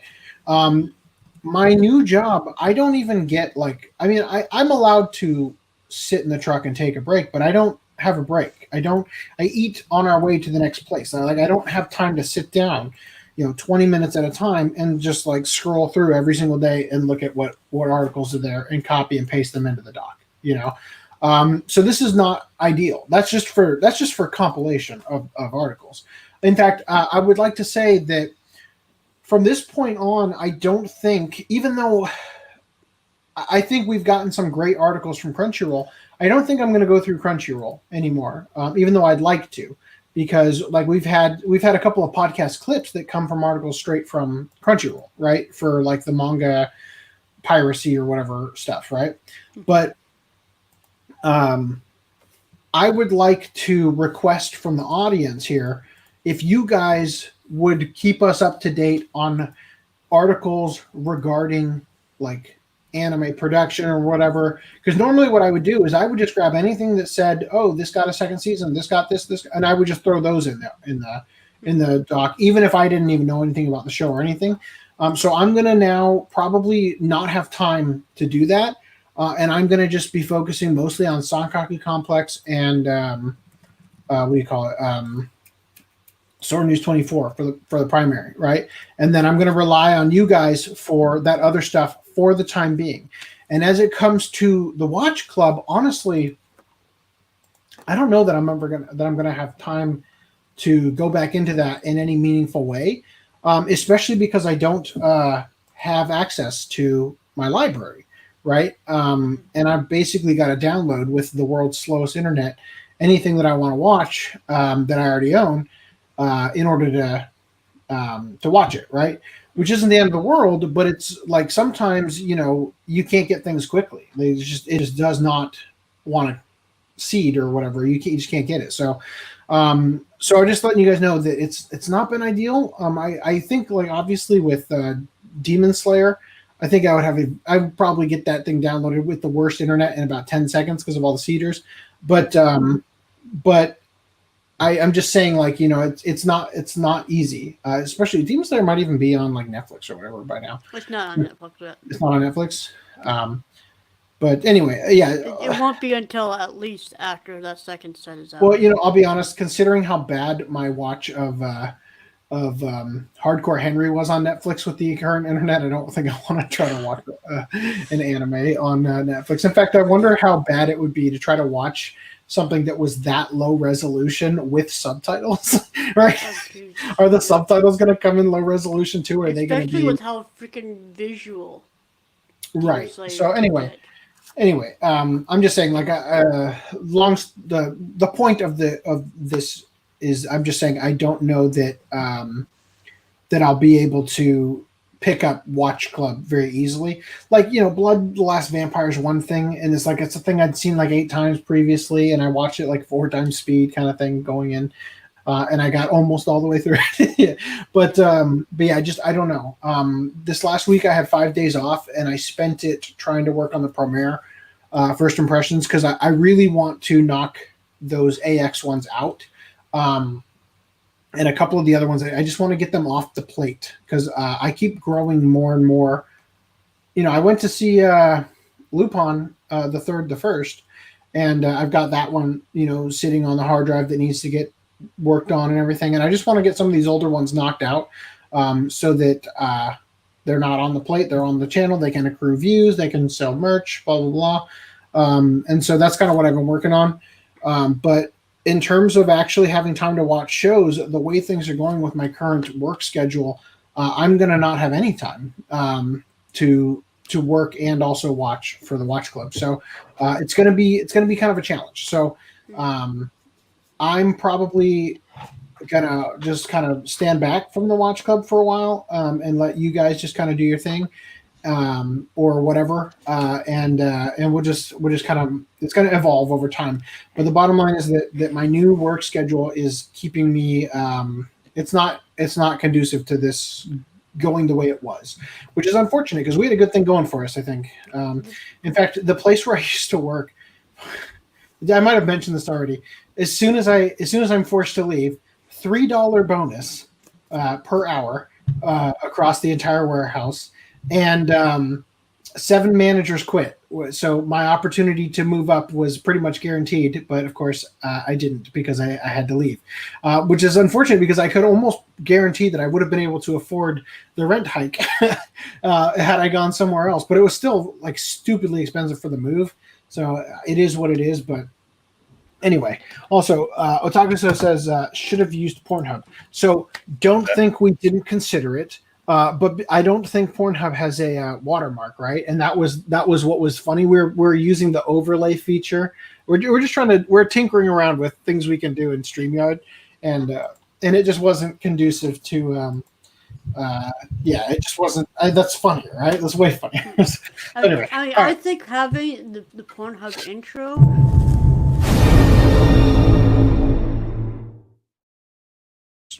That drum solo thing that they do. Okay, yeah. At the start of every Pornhub video, I know that's a thing, because when I was looking for the Brazzers one, I found a compilation of school bands or talent shows. I saw that too. I thought that's hilarious. I'm like, oh, okay. So after that long monologue, Brad, are we still going to stick with Sundays, or are we going to do what we can? Because I'd like to see a consistency somewhere. Yeah.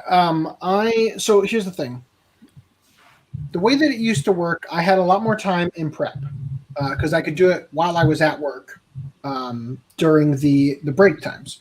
Now I don't have that. I have to do article compilation like a day, right? And I work 5 days a week, so I have 2 days off, which means spend 1 day doing article compilation, and then potentially Monday, the day before I go back to work, doing the podcast.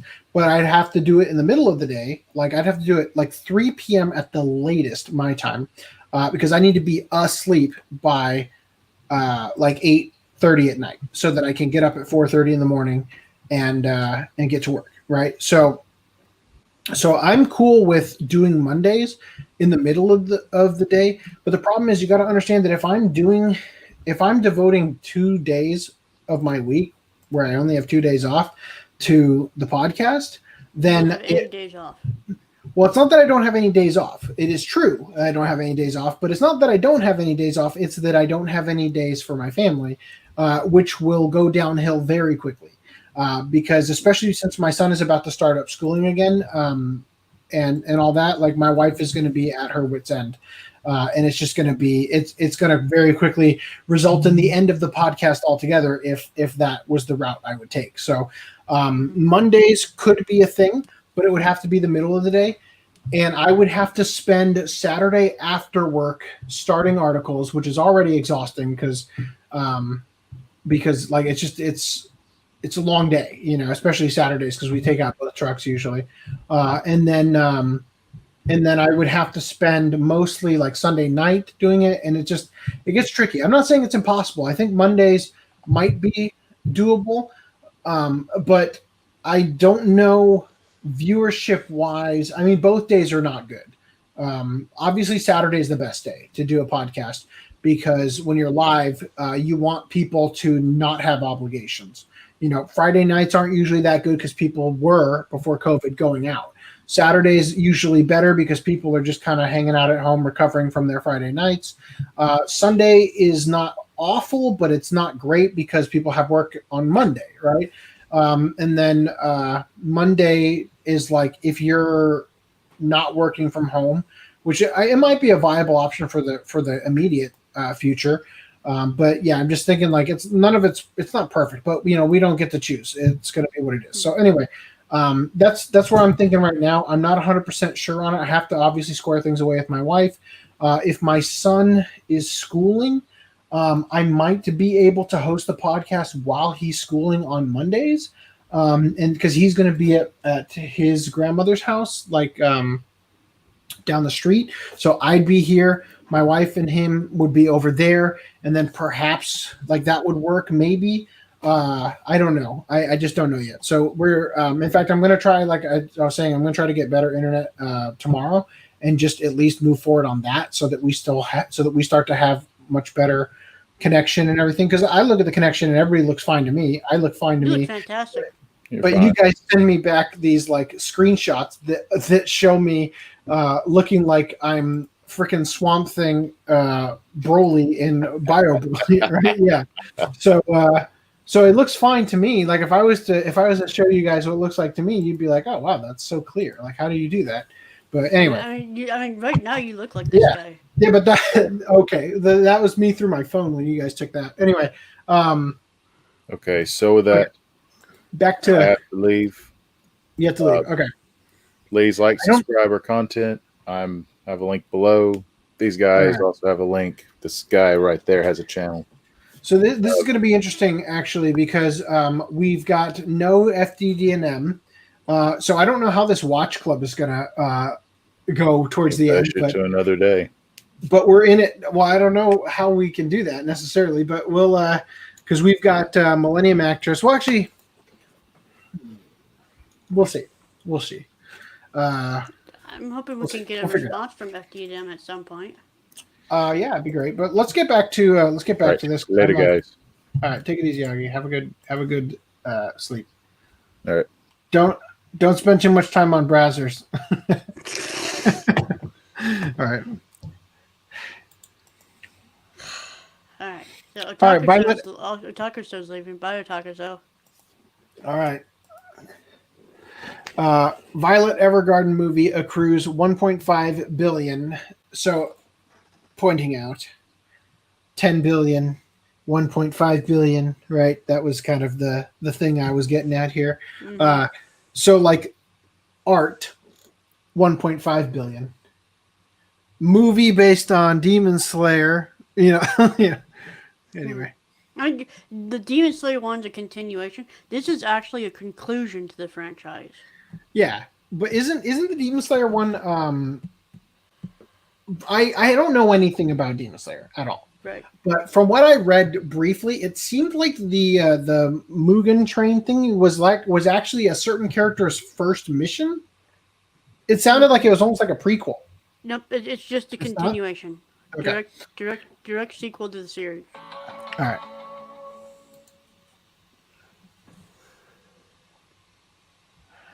All right, 90s anime fans not happy with new character design as Tokyo Babylon gets a reboot.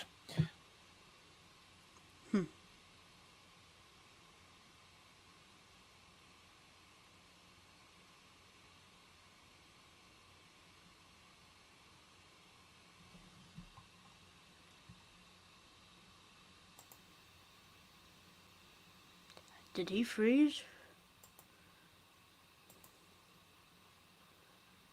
Uh-oh.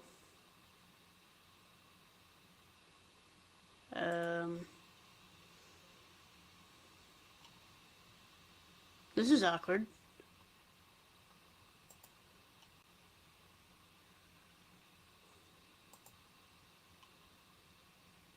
Hold on.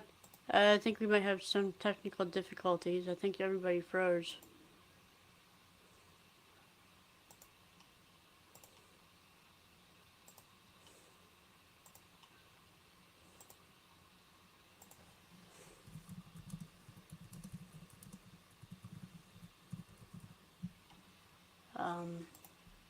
Yeah, we lost AC and FDDNM is gone.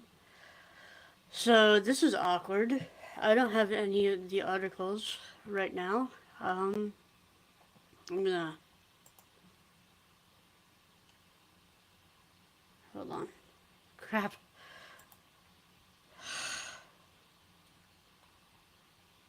Oh no. Yep. Thank God I had that. Bear with us one moment, podcast, while I try and get the articles back up while AC is having technical difficulties. And FDDNM is also not with us.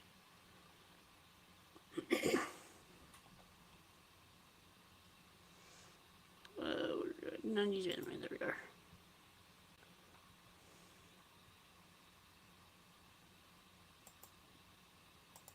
Screen share.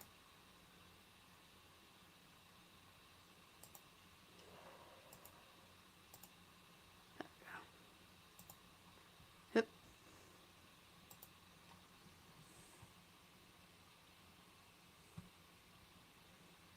Alright. So AC will be back in a minute. He just lost his internet. He'll be right back. That said, I'm gonna sit on this for a second.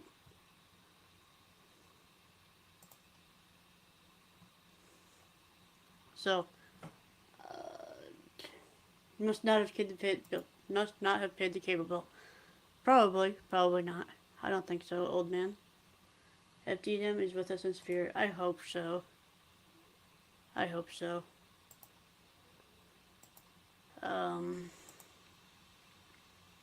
He's muted. I don't know where he is.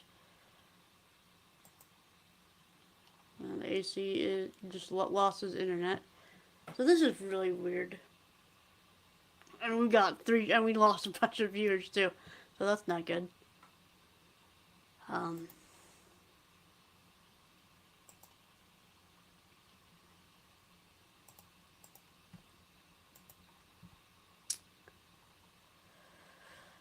Yeah, AC needs a new router. Maybe. It's all hearsay. So, what's chat been watching? What have you guys been watching this last week?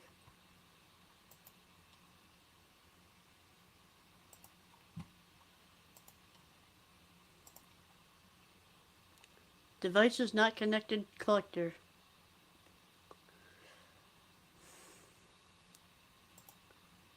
Please don't do that again. I got scared. Sorry. Yeah, so here's the thing. The internet, it just kicks out over here a lot. So the way that we fix it is that I have to sneak into my brother-in-law's room while he's sleeping. And I have to unplug the router, or not the router, the modem or whatever, like the main internet guy. I have to unplug that. And then I also have to unplug the coaxial cable or whatever, the one that is for actual cable. I have to pull that out. Then I have to wait 10 seconds to plug the stupid power back into the thing, and then plug the stupid cable back in. That's the only way to get the internet back on. I was just saying, do you need to close the door behind you? So you're not waking up the other occupants. Oh, apparently I'm sitting in a lazy boy. I didn't know that because I had to get rid of all of my chairs in my computer chairs in Arizona. Oh, there's super fast internet right there, looking great. So have you heard Not at all anything 1 from frame per second. Have you heard anything from FDDNM since we lost him? No, I'm actually surprised that he's still connected. You know. By the way, as soon as my my internet died, and I was like trying to see if it was going to come back on its own. Boy, my hair is like doing all sorts of greatness right now. As soon as it died, and I was waiting to see if it would come back on its own, I looked down on my phone, and the Discord message finally came through. Right. $5 super chat from Supreme Overlord. Damn it. Greenland 743. What do I pay you for? Hey, I'm telling you, I've got FiOS coming what? tomorrow. See, And AC, what's up? you better shake it. So here's the thing. I looked up Huntington Beach Internet, and they're like, yeah, you've got gigabit with every provider in Huntington Beach. Oh, just not in your neighborhood. You know, like, and it's funny because it's like you go to the super provider, and it's like, I want to know, do I have FiOS and like fiber and all that stuff available here?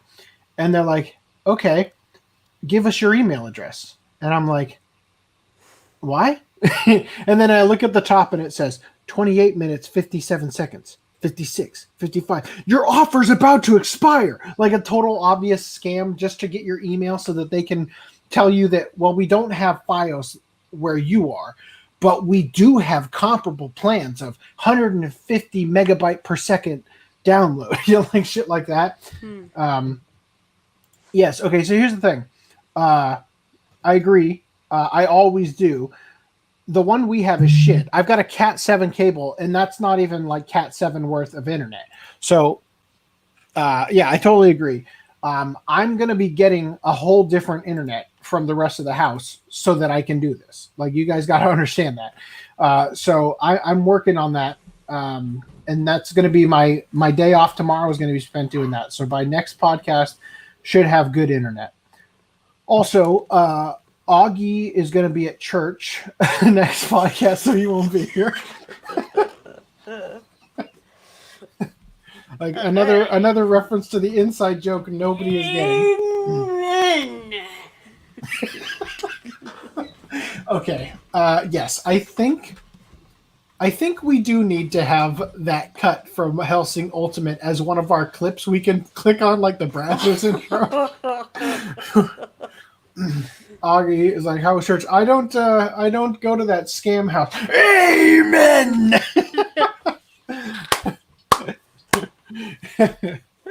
All right. So Funk Gun says some redesigns are not good, referring to the thing that we should be talking about. Oh, dang it. That was my screen share. Yeah. I thought that was still your screen share. And I ended it. All right. Yes. So yeah, some redesigns are not. This definitely doesn't feel like Clamp Anime anymore. And I'm just going to say, like, Cardcaptor Sakura to Cardcaptor Clear Card, right? Like, it's roughly the same, you know? Mm-hmm. At least for what I saw from Clear Card Prologue. But yeah, this doesn't look, I mean, this is the twink to this bear, right? All right. I will be right back. I promise I will be right back. And I'm pretty sure this is a guy. Oh, that must have been his microphone making all that white noise. Yeah. So they're indicating that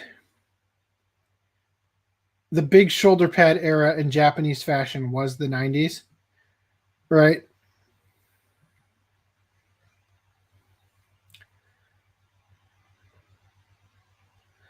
Yeah. So I'm a little surprised that they're doing a remake of, God, it sounds weird not having that white noise now, of Tokyo Babylon versus X, you know, because Tokyo Babylon, if I recall, is the precursor, right, to X or whatever. But anyway, continuing here. Well, actually, let's look at the tweet here.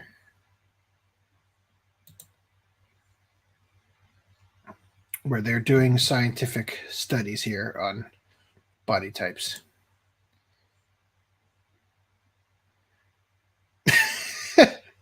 That's pretty funny, actually. They line up. That's really funny. They line up a little too good there with what I don't think they were trying to show, but did. What was the other thing? This thing. This I want to see this. The head lengths. Yes. All good observations being made here. Anyway, continuing. So these are all things that FDM should have been here for. Hitalia World Stars manga receiving anime adaptation. Don't have anything to say about it. Moving on. Demon Slayer Kimetsu no Yaiba is first manga to take top 22 spots in Japan's weekly sales. So there's 22 spots in the weekly sales from Oricon. And I think this is the first time ever, as they're saying here, that because Demon Slayer is now on the 22nd volume, right?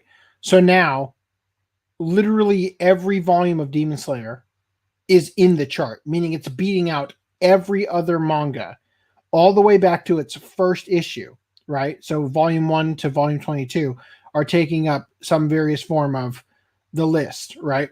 22 probably being the number 1 spot, right? Going back to, I don't know what order they end up in, but that's something. That's really saying something, you know? Pretty freaking juggernaut of a series, if you ask me. Right? Yeah. So obviously we got to watch it, and we definitely need to invite Flip because he's got nothing but good things to say about it. Right? Absolutely. And he has to be here for the entire thing. Well, we gush over it, and he just sits there saying, "Fuck you, your opinion is wrong." It's like, no, fuck you. Our opinion is valid because it's our opinion, not yours. All right. So Fall Guys crosses over with iconic kaiju Godzilla. So this is a thing. It's a thing. There you go. Moving on. It's a thing. Okay. So SNK cowardly takes down butt slapping advertisement for SNK All Stars. That's hot. That's a. So I have it here for you for your viewing pleasure. It's Act Age Author 2020 colorized. So there's a sound effect that isn't playing because it's not on the GIF, but slap, slap, slap, right? That's probably not going to. Is that Fatal Fury? Yes, that's Terry Bogard slapping the ass of Blue Mary, Mai Shiranui, and I forget the other girl's name. It might be Ilya. I don't recall. Anyway, but I've never seen Fatal Fury whatsoever, or played it, but it just seeing the trucker vest and the trucker hat, and it's like, is that Fatal Fury? I just love that we memed this into reality, like. Well, at least when you do the podcast clip of Act 8. Yeah, now I've got a yeah. All right, so the problem is SNK has become aware of an advertisement for a product created by our licensing partner, which was not up to our ethical standards. SNK played no part in the creation of the ad, had no prior knowledge of its content, and has filed a complaint with the partners involved, asking for the ad to be taken down immediately. We sincerely apologize to our fans that such an offensive ad managed to make it the public release and hope for your understanding. We will strive to do better in the future, along with our partners. So you have just sealed me not buying any more SNK games. I mean, I wasn't going to anyway because I'm not probably ever going to buy another video game. But let me rephrase that. Retcon this ad, I might have thought it was fun enough to say, yeah, they deserve my money. Let me rephrase that. Let me rephrase that. If I had walked into a store and I had seen this game, this specific game, I might have bought it just to have it because of this ad. But now I won't do that because of the blah blah blah. And if they had ethical standards, had that ad as an but extra. So I've always disliked my Shiranui because it's just not my cup of tea, shall we say. But this character is like in the original anime, the Fatal Fury animes.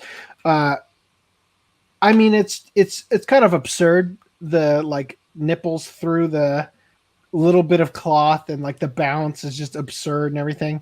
So, I mean, if this is the most offensive thing you associate with your company, I'm sorry that the wrong people saw your ad and none of the people who play the game complained, but some Karen decided to raise her voice at you and you kowtowed to it. I'm really sorry about that. In other news, Arc Systems Works begs for forgiveness over offensive yellow square. I don't understand what this is.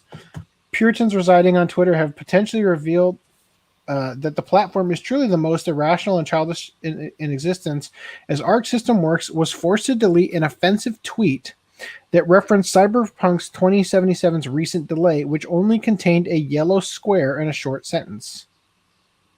Okay. So, are you fucking for real? Arc Systems Works Twitter account groveled on its hands and knees over its harmful tweet, begging for forgiveness and promising they will never hurt people's precious feelings ever again. So yeah, they tweeted this with hashtag anxiety, and they said, today we've decided to put Guilty Gear Strive logo on a yellow background.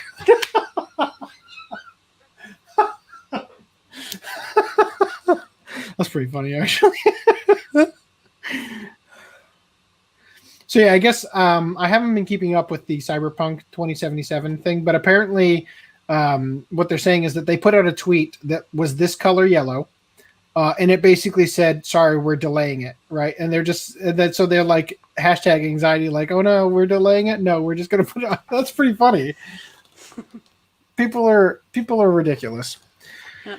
These decisions to censor harmless jokes and kowtowing to inadequate individuals who need to be offended by everything have become a tiresome staple of the gaming industry, much like how SNK, apologize about slapping tweet. Yeah, I'll be honest. Disappoint. Quick little segue or little detour. Demon Slayer, Kimetsu no Yaiba film ranks as 10th all-time highest earning film in Japan. So it's the 5th. This is a Anime News Network article. Oh, really? You want to link it to me in the private chat? I'm gonna link it to you in the private chat right now. There you go. I just looked at Anime News Network, and I was like, oh, that's interesting. So, not that he can hear us, but it's worth noting that the private chat here still contains FDDNM's messages from 4 o'clock. Wait, what? The private chat. If you were to jump into the private chat and you were to say something. I'm looking at the private chat. FDDNM's private chat from 4 o'clock. I don't see anything. Is someone muting me? It's still here, is what I'm saying. You must not have exited that window. I guess not have exited your StreamYard window. Okay. Well, then I guess nobody has to worry about saying anything that they don't want a different host to see. The Demon Slayer Kimetsu no Yaiba ranks 10th. See, this seems absurdly low. 11 million tickets. That's it. Is it out of the box office now? Yeah. No, it's still in the box office. So, like, I mean, you think it's going to slow down? Like, why even write this article? Oh, you mean you're saying that they've gained 10th all time? Okay. All right. So that what this is saying is that. Okay, I get it. Okay. So 30.8 billion is number 1 spot. Number 10 spot is about half that. It's now Demon Slayer. Right. It's now Demon Slayer. So over time, so basically, probably by next podcast, we're going to have 9 more articles that say number 9 spot, number 8 spot, number 7 spot, right? You know? I don't think it'll get there that fast. You don't think it's going to get there in a week? No. 7 days. It took them 10 days to get to. Yeah. Okay. Yeah. So probably by the podcast after next podcast. Maybe. So it moved. Which one's number one? Whoa. Okay. Whoa. Hold up.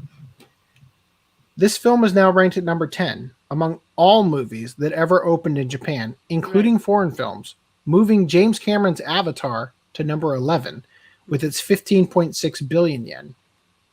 Mm-hmm.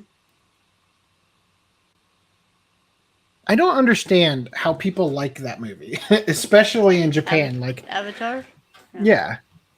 I saw it in theaters. I thought it looked awesome, but that was it. I'll be honest, I saw it in theaters in 3D. Yeah. And I was like, I wasn't impressed.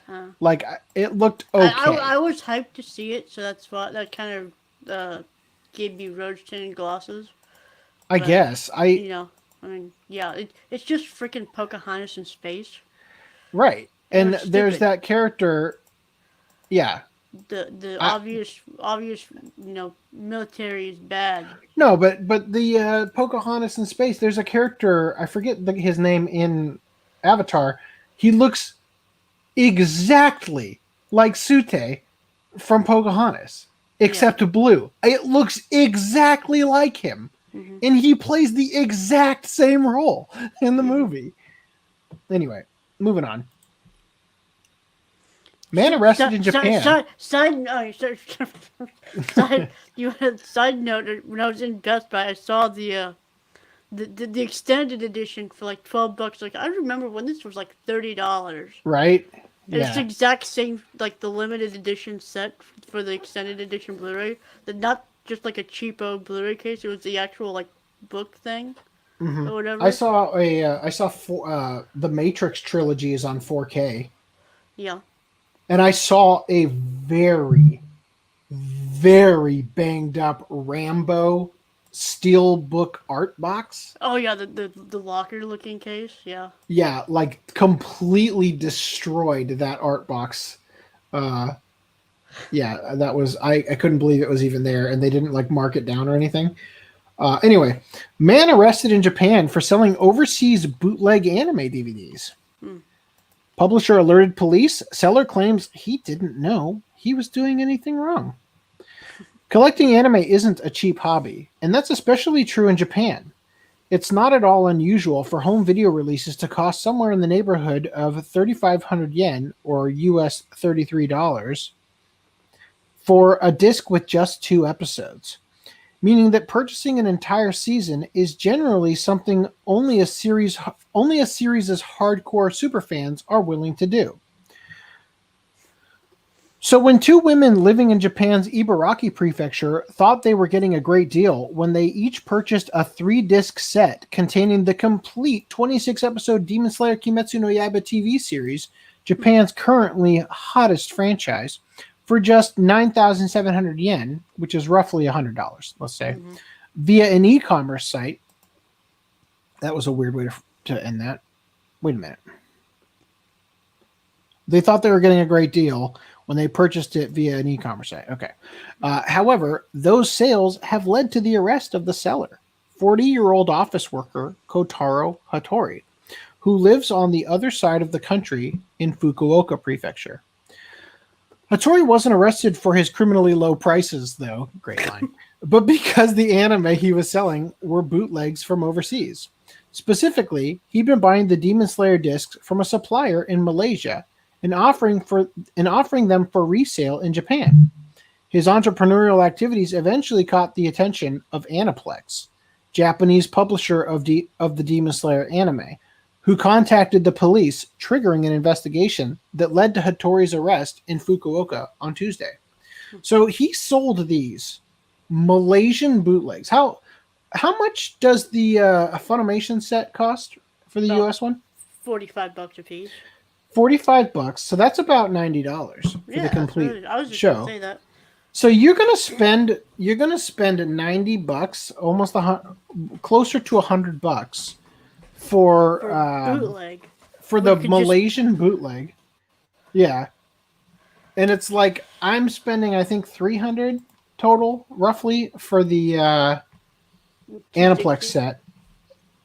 Yeah, which is the U.S. release for that, which is probably... Dude, I saw box sets And you in get Japan. soundtracks in that set, too. Yeah, I've seen box sets in Japan that were being sold at a Japanese market over here in the States. Mm-hmm. They're just casually sitting there, $1,899, just sitting there. And it's like, are you being for real right now? Like, anyway. And was it a series that Funimation had released and it's in the bargain bin at Walmart? No, it was something that you look at, you're like, I have never heard of this. I don't think this has ever even been subtitled by fan subbers, kind of thing. But yeah, anyway. It would have been funny if it was something like, a show that Funimation, like fucking, Christ, Soul Eater, there. Yeah, it was like a Soul Eater box set, and you can Funimation release it for the classic set for like $30. No, it was something obscure that I know. But I had no idea what it was. But anyway, Hattori wasn't arrested for his criminally low prices. I read that. Blah blah blah. His entrepreneurial activities eventually caught the attention of Aniplex, Japanese publisher of the Demon Slayer anime, who contacted the police, triggering an investigation that led to Hattori's arrest in Fukuoka on Tuesday. Hattori admits to selling the discs, and in the description of his e-commerce listing, he was upfront about them being overseas sourced, also admitting that the picture quality was below that of most Japanese market anime home video releases. However, he is claiming that he was unaware that the discs were bootlegs, and instead believed them to be legitimate overseas releases. That excuse is a little bit harder. That excuse is a little harder to swallow, though, in light of the fact that he sold the discs to the Ibaraki woman back in April, at which time Aniplex hadn't even released a complete set of the Demon Slayer TV series in Japan, indicating that they probably had like TV Asahi in the corner because they were recorded off TV. Just a regular internet rip from streaming sites. Yeah. So I'm going to point out on this other article here where they've got pictures of them, that they're the kind of set that has them like in a sleeve stapled into the stupid thing. Like not stapled. They're like, there's like a little string, right? And they're just like shitty ass, the Malaysian bootleg. Wait, how many kind, was he selling? Well, we're going to get to that. It says here, the website noted that the discs were the, quote, overseas edition, and that there were, quote, no commercials, which is part of the point of an anime DVD. During questioning, the opportunistic criminal said he thought the DVDs were bad, but also thought they were genuine products. So let me keep reading the other article here. Where was I? This is a weird spacing on your paragraph there. Ordinarily, selling a total of 6 bootleg DVDs might not get you arrested in Japan, but it appears that the sales to the women in Ibaraki were just a small part of a much larger operation Hattori was running. In September, he ordered 200 more Demon Slayer sets, totaling 600 discs, from Malaysia. And an examination of his bank records have investigators believing that between May 2019 and April 2020, he may have made as much as 11.5 million yen, or $106,000 selling foreign bootlegs in Japan. Yikes. Yeah, so there you go. Even Japan apparently has to deal with Malaysian bootlegs. So moving on into release news. Remember how we talked about the issue that happened in the theatrical release of Weathering with You? Yep. Can I pause this? Wow. Quality is so high. You can almost see that there's no clouds right here. That there are. See how this is slightly different? Actually, hold on. What the fuck? That would be backwards. Oh, yeah. No, that's right. Theatrical. Okay. So, yeah, the theatrical release looked like this. They sourced this video from the Dutch Blu-ray because the Dutch Blu-ray is using the theatrical version. So who had the release for this over here? Was it G-Kids? G Kids released it over here. I have this. I was gonna watch this just to check to see. Yeah, because didn't we find that G Kids, or was it maybe 11 Arts? Who was it that was guilty of putting the theatrical release on their discs? I don't know. That remember because it was the Sound Euphonium movie. That's 11 Arts. Shout. It's 11, but 11. Shout. Yeah, Shout. so it's Shout, right? Yeah, but okay. Yeah. So Professor Who is. I'm gonna watch this movie sometime this week because I have this now, or I've had this for a while. Yeah, so I also have it, but I don't have the. Yeah. I'll be honest. I like the theatrical version of this scene better. We talked about this anyway. I think it's more just. I think it's distracting. What they changed it to, but I understand why. We talked about it anyway. Funimation has added on their shop a almost gone tag. So I've also noticed when Lishansky brought this up, mm-hmm. I for the Violet Evergarden limited edition TV set is on the Funimation site says it's sold out and it doesn't even come out until December. So I don't know what that's about. That sucks. I'm definitely was planning on buying that. I mean, we're about to go into. Yeah. See, there's the TV series. Yeah. Complete TV series. Oh, yeah. See, sold out. Weird. But you can still order it on Right Stuff, right? Okay, yeah, because I'm planning on buying this. I put my pre-order in pretty much back in September. Does it come with the movies? No.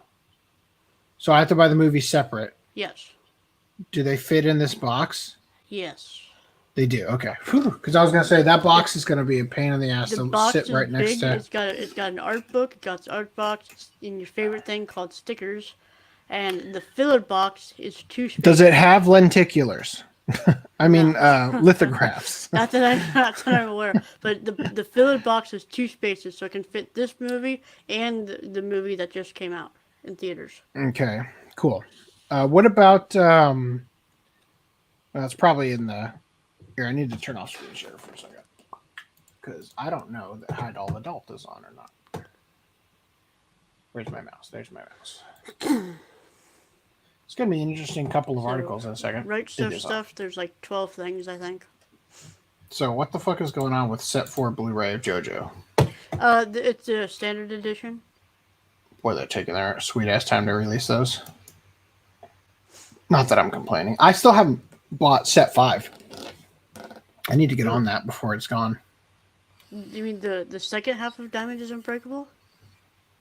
No, Set 6. The one that's a different scheme. The white one? Golden Wind. Golden Wind, yeah.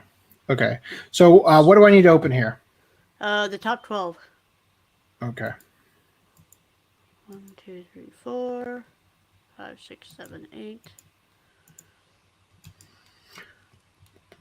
9, 10, 11, 12. And then give me that. Yeah, they're re-releasing it. Okay. They're re-releasing a couple of things. Yeah. And scroll down again, okay, yeah, we're back to. Okay. It looks like. So is the Fruits Basket? Right there. Is this it? That's season 2, part 1. So is this the art box that you were showing me before? Yes. Okay, I just want to take a look at that. I think it might have the picture on Right Stuff. All right, well, I'll just see. You're going to have to go to Funimation to see the yeah, because that is a show that I'm sure my wife would like to see. Because that was one of the few things that was in my collection because of her, because she already owned it when we got married. Mm-hmm. The original one, of course.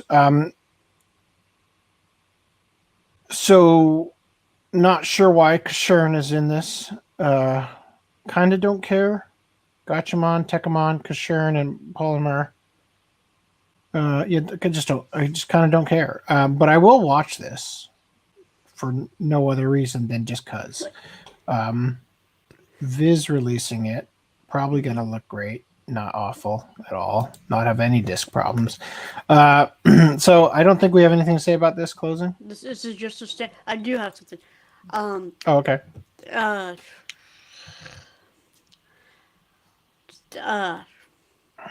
would actually consider picking up the standard editions just to save for the JoJo sets. Yeah. Just to cut the shelf space in half. Well, not only to cut the shelf space in half, but these are probably going to look significantly better next to each other with what they fucked up with the most recent limited. Yeah. Because this is just going to be like a slip cover over a regular. Sure is great getting cucked all the time, isn't it? Yeah. As collectors. Yeah. Yeah. Fucking annoying. Thanks, Viz. Yeah, Pokemon, the series, Sun and Moon, Ultra Legends. Honestly, don't even want to collect Pokemon. I have not even watched what I own.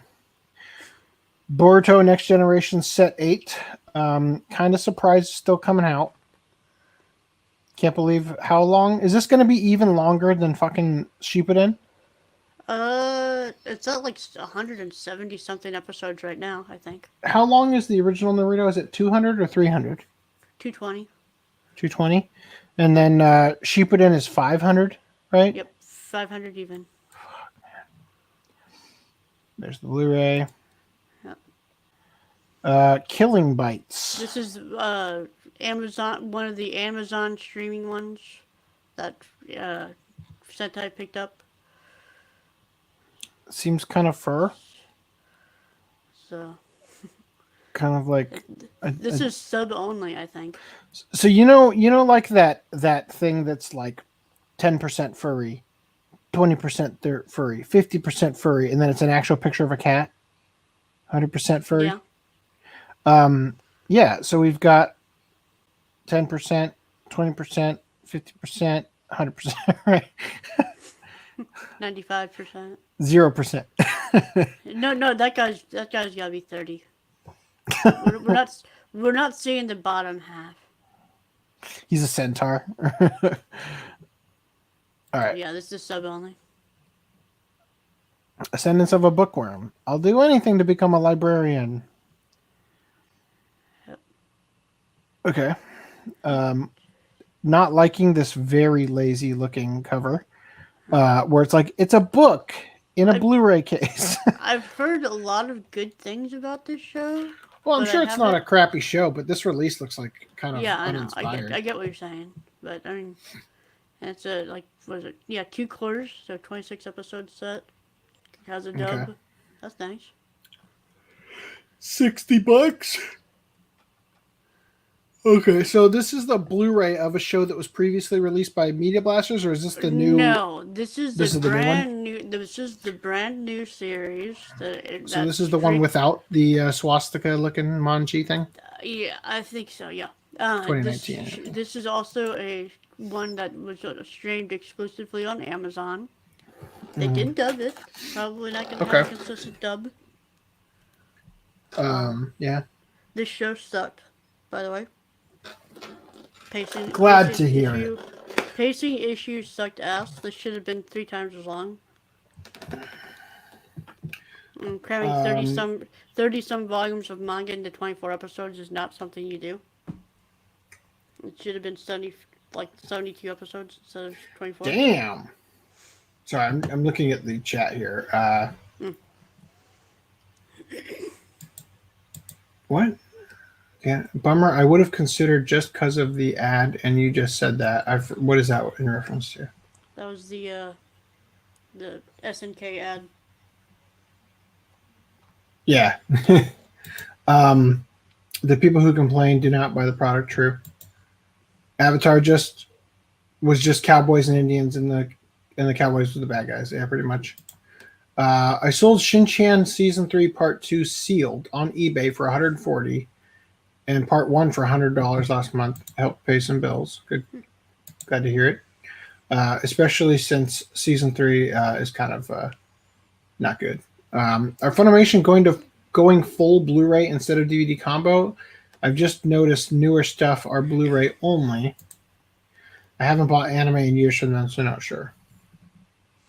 Some of the popular stuff is still gonna be combo pack. Like Fruits Basket is combo pack. My Hero Academia.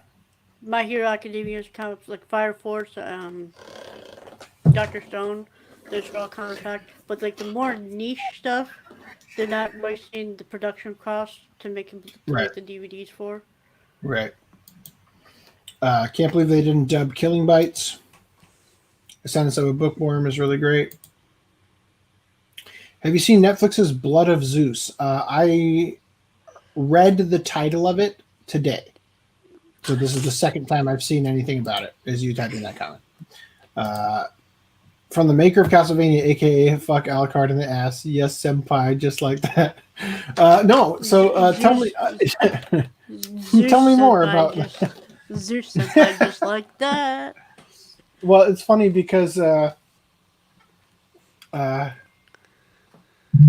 it's funny to me because if anybody is going to be a freak in the bed, it's going to be Zeus. Right. Anyway, continuing here. He sticks his thunderbolt in anything. Alright, re-release of that one. The OVA, yeah. Was it not dubbed before? Is there anything different about I this? don't think so. It's $9.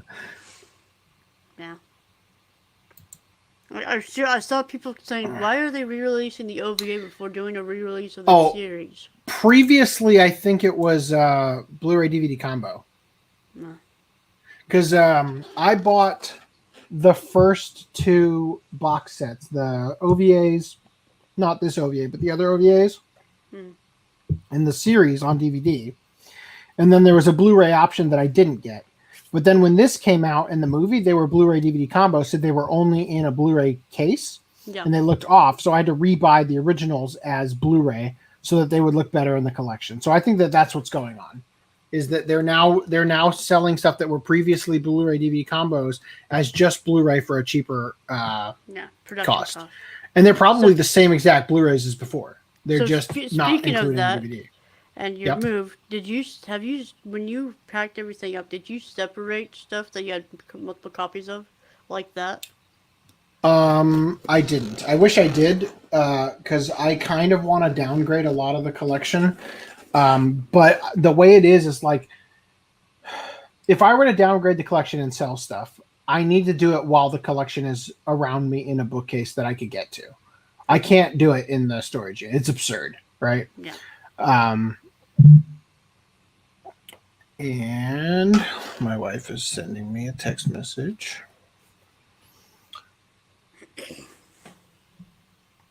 Okay. A picture of Joe Biden as Voldemort. Oh, by the way, when I was leaving FLUFFED on my way to Best Buy, I got on the 405 freeway and I merged into probably a mile long at least Trump train. Nice. Yeah. So yes, things in Southern California have been very interesting regarding that, including certain Biden signs are in the trash, like sticking out of people's trash cans. So I don't know. It's going to be an interesting election. I think I've got my I voted sticker that I've literally never put on anything ever. Never worn those because I went and voted yesterday or the day before or whatever. But yeah, it's going to be interesting. I voted no on basically everything. So back to FDDNM is still muted.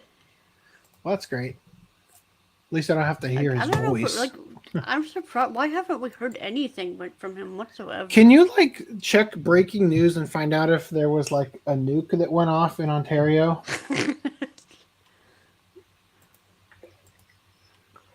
The fact that he's still connected, but he's not here, tells me that he died. Yeah. It's gonna be an interesting podcast without him from now on. May he rest in peace. But I guess I won't be giving him those $35 from Greenline 743 Super Chat. Thanks, FDDNM. Appreciate it. Love you, buddy. All right, Flying Witch Blu-ray. So yeah, this is I think the same dealio as This before. We were is just a, talking it's about. a re-release.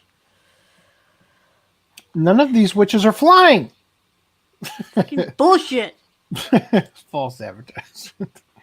Black Bullet. This character looks like a psycho bitch in bed. And that one. And that This one looks like a lolly. They all kind of look like lollies. This one looks like an even more psycho bitch. Is this this one the one is where not the a dude lolly. gets with his sister? I don't know. Probably. I have been completely out of the game for like a month and a half, and I feel like I'll never catch up.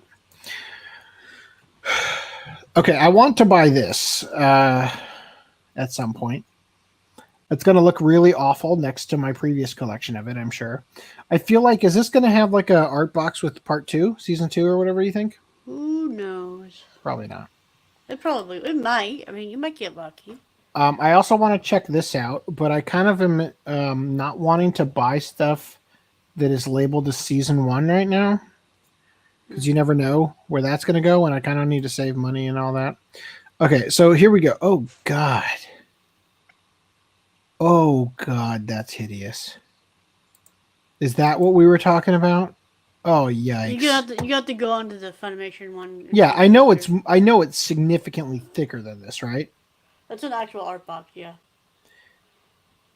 Oh. And it says 5 sets on the Funimation site. So they're implying that season 3 is only going to be 1 core. Thank fucking God that I'm gonna get these stupid ass like things for just this set. I don't even really want this. You know, I'm gonna be honest. I'm gonna get it when it eventually shows up at Book Off. Moving on. All right, random merch. You ready for this? You ready for this, everyone? Cochrans? Yes. This is loading so fast. So internet? Damn it, go! This podcast brought to you by Wi-Fi though. Come on now. You got this. The internet's definitely working because I have the Wi-Fi off, so it has to be going through the Ethernet. Yeah. No, I know that. Yeah, I'm just saying. Like, anyway, it's the Tentacle Grape freaking hoodie that apparently I can't.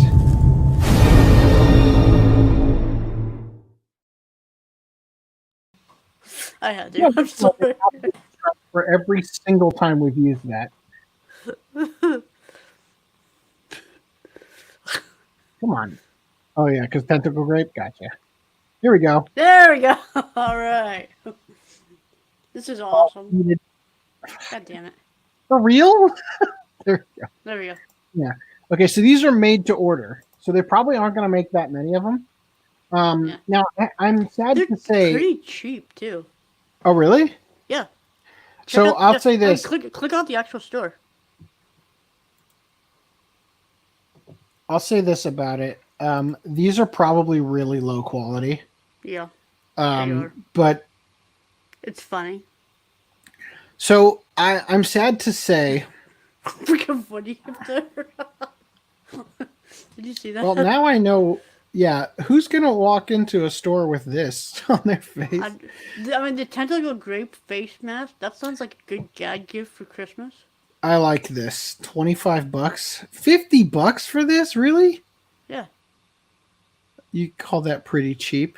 All things considered, it's made to order regular sweatshirts like what, $40 maybe? I don't know. Not on Stealth Weed, they're not. So, my bottle of the 25th anniversary or whatever the AX 21 21st anniversary. The AX is now 21 Tentacle Grape thing. So I had 2 bottles of it, right? One that was drank and one that was still unopened. And the one that was unopened, when I was trying to transport it to the storage unit, the part of the label got torn off. Yeah. I still have the one that is opened. By the way, on Stealth Weeb, I can now print these. So, I was thinking, obviously, a Kaneki face. If you guys have any ideas for other ones I could do, Edge emoji face from Cowboy Bebop. maybe, or the one from Aramanga Sensei or whatever. I Maybe. never watched that. All right. You can now use anime mecha weaponry to open your mail with this awesome Gundam letter opener. That's pretty cool. Also,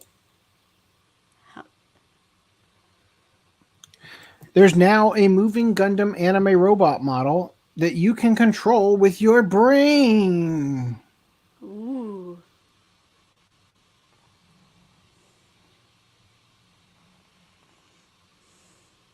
And by I'm brain, not I gonna- mean you control your hand, and then I'll be can honest, move it. I am really fucking tired right now. And I'm thinking I've got a couple of articles that I kind of think we should just wait on. Not because you're not a great conversationalist, but just because, Absolutely. yeah, you know what I mean? So, having a third person would definitely help. We're looking at FDDNM. yeah. Yeah, I've been pretty tired since we started the podcast today, actually. Yeah. So I hear you. Rena from Higurashi as a figure, a decent figure. Not great, but also not terrible. I never really thought about the fact that she's wearing these like high heel laced all the way to the knees boots though. Like I didn't really think about that until I saw that picture just now. Continuing. Fried chicken pillows with sizzling ASMR audio will soothe your soul and rouse your appetite. Thanks, Japan. And it has a pocket for your phone. I guess that's what you just like hook in the Bluetooth and it plays the ASMR sounds. Come on. That's interesting. All At right, least so it doesn't smell like fried chicken. Or you supply the fried chicken yourself. it looks like gross in all the right ways. Yeah. And by right ways, I mean wrong ways. I like the lemon purse. Anyway, so we've got a couple more. We can go through that. Let's go through the merch here real quick. I'm really tired. Behold the cycle of life with new Japanese plushie sets depicting the food chain. Fucking hell, come on.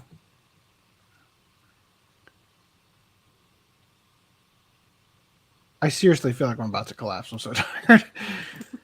Like the amount of caffeine I've tried to have today to keep going has just not been enough. No.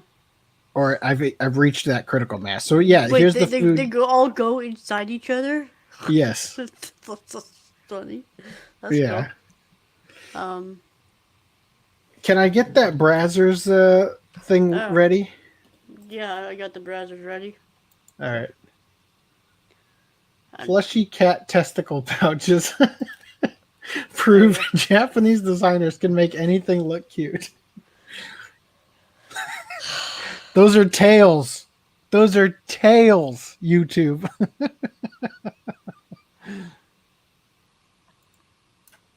What's up, boys? Hey. Where the fuck have you been? I had to take a call. For like 3 hours? 2 hours. Bruh. I hope you got a raise or whatever. Would you like to comment on these clearly not cat dicks? They're not cat dicks, they're cat balls. Yes. All right. Suddenly a burst of... And I'm going to drink some water. That will help. The hydration will help. At least we'll be able... FDM, are you going to be here for the next half hour at least? Yeah. Thank you. We'll let AC tap out and we can talk about Senko-San at least. That Rena figure looked great. I think back then, I was looking for figures of Rena, and there weren't any. Or sorry, there weren't any I love how readily the browser available. just There was lines- only like really bad ones. I love how that browser just lines up right next to FDDNM's name. It was.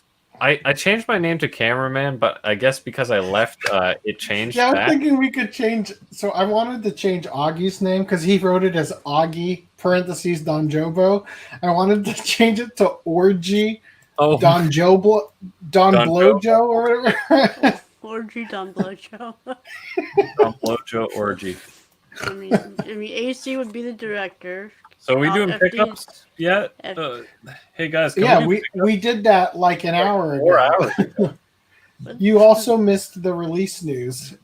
Yeah. Well, I mean, Go ahead and do your damn pickups. I'm a little sliver here. Is that my punishment? I got Air Gear Omnibus because I randomly was like, yo, is this still like a thing? And they only had one in stock, so I'm like, maybe this is going out print and this is the last one, so I'm gonna just grab one at least. The thing is, I don't think they've made any past 6. There's 39 volumes. Each omnibus is like 4. Volume 6 is obviously not all 39 volumes, so I think they just gave up on it, which is really disappointing. But you know what's more disappointing? This Bamboo Blade Volume 1. Oh no! I hate when that happens. Yeah, but you know what's even worse is so there's another thing there. Do you guys read that? Used VG. You know what VG stands for, guys? Very good. Not the condition of this. I don't think this is good. I think that is well. Okay, so the reason why they do that spinal crease. They indicate that very good means that you can still read it. Yeah. Right? Like new would mean, yeah, you don't have any issues with it. But very good, that probably is an accurate description. Very good is like maybe a library edition. No, I would say that good is probably like readable you know is what? library When edition. I complain to them and say this is not very good, they take my word because they know that they screwed up. Yep. Like that time I bought Sola and it arrived shattered, and I told them that they anyway, it arrived in pieces. They're like, "Oh, let me give you a full refund and keep it." The thing is, I bought this third-party seller through Amazon, fulfilled by Amazon. I believe it was listed as new though, and I don't know if I can check on Amazon. Well, there you go. It says that's how you get away with it. How do you find the condition of the thing you bought? It should be in your order history thing. I'm in my order history. It says returns eligible through the 31st. Check the invoice. So if I put this in the thumbnail, see, because when you brilliantly had Augie do the Vanna White thing, like he's basically doing this. And I'm thinking, like, he's cupping the balls, right? Oh, God. So if I put this on a thumbnail and I mosaic out the shit. Listen here, guys. I got one more pickup. Don't get too excited. Sorry. Dude, we've been waiting for you. Half-mast for 2 hours. I got this because I forgot it existed and because I was pissed that I bought the first omnibus that isn't the Berserk-sized edition. I was there the moment you bought that. I saw on Twitter when you're like, "Oh, I forgot this exists. Buying it now." Yep. I saw it. I went into my local Books a Million, and they had like the shelf, like the metal shelves that they stick at the end of a shelf, and they had like like 6 Berserk big ones, 6 Helsing big ones, and these, and it was like that shelf is at like 1,000 tons at that point. Like it's not. It wasn't at 90 anymore. It was at like 70 degrees. Is that what you mean? I was like that. Yeah, that shelf is not gonna last. So, it's like I'm just gonna walk away before I get blamed for something. All right. So continuing here. Oh, actually, I need that for like future stuff. So I'm gonna just stick that in this other window here, so I have it for when thumbnails need to get made. For like future stuff. All right, here we go.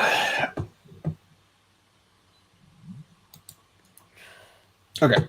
This gigantic faux Switch is exactly how we want to play Nintendo games. Since there's already a Switch Lite, should we call this Switch Heavy? So, obviously it's a TV. Right? Why would you do that? It's pretty cool. They just right? made If like you're a little fan. cabinets to have on the side of the TV. Yeah. So there's switches in it, right? Yeah. That's pretty funny. It's nice how you can see the clear plywood right when you open it. Right? Looks very authentic. But wait, can they point the remote at it when it's got the cabinet closed?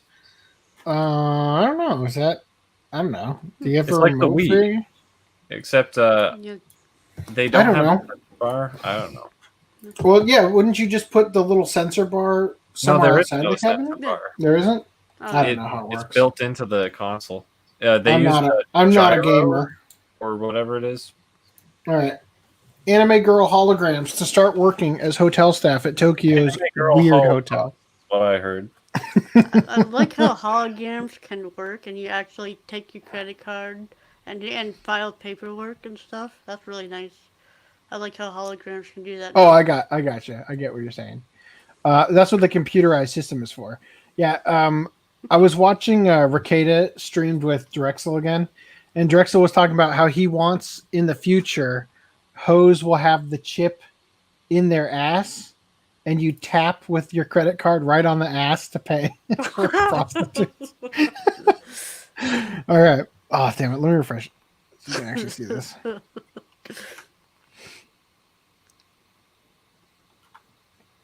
When customers walk into the lobby of Building 1 of the Henna Hotel Asakusa Tawaramachi in Tokyo's Asakusa neighborhood, there will be a contingent of characters from anime/video game franchise The Idolmaster waiting in hologram form to help them get checked in. As an added bonus, the in-room TV programming will feature not only pre-existing Idolmaster anime, but also new video content that can't be seen anywhere other than the Henna Hotel. And for some reason, there's like this shit. Which one of my AirPods is dying? Number right. The right one. Okay, continuing. Japanese adult video actress gets home invasion robbed by teenagers. The home invasion was robbed. That's a weird phrasing of this. In Tokyo. Police deliver swift justice. The sight of a delivery man at your door isn't anything unusual these days. What with the unprecedented number of online shopping options and attempts to limit outside shopping trips during the pandemic. It's still important to be on your guard when someone you don't know shows up on your doorstep, though, as an incident that occurred this week in Tokyo illustrates. At around 10:30 on Monday morning, someone rang the doorbell of Japanese adult video actress Yuria Satomi at her high-rise condominium. Yes, at her high-rise condominium across the street from Tokyo's Nakameguro station. Yes, these are the creepiest photos ever taken.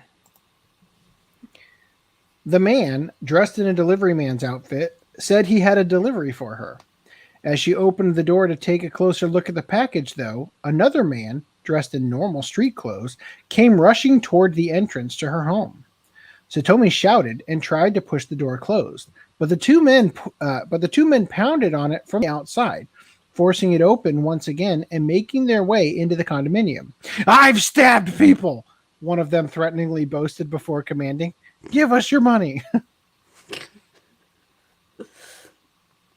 Like, it's not like, give us your money if you want to live. Give us your money if you don't want to get stabbed. I'll stab you. Shut up, bitch. I'll stab you. Give me your money. No, it's, I've stabbed people. Right? Like, Give me money. I want acceptance. Where's my The gold men then star? stole approximately 6 million yen, roughly US 57,000 US dollars, Jesus. in cash that Satomi had inside of a safe in her walk-in closet and in envelopes in her condo. Wow. Hold on, I'm going to sneeze. Damn it. Come on now.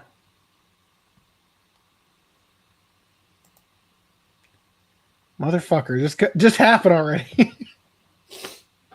Ah, I don't wanna. it's not happening. All right.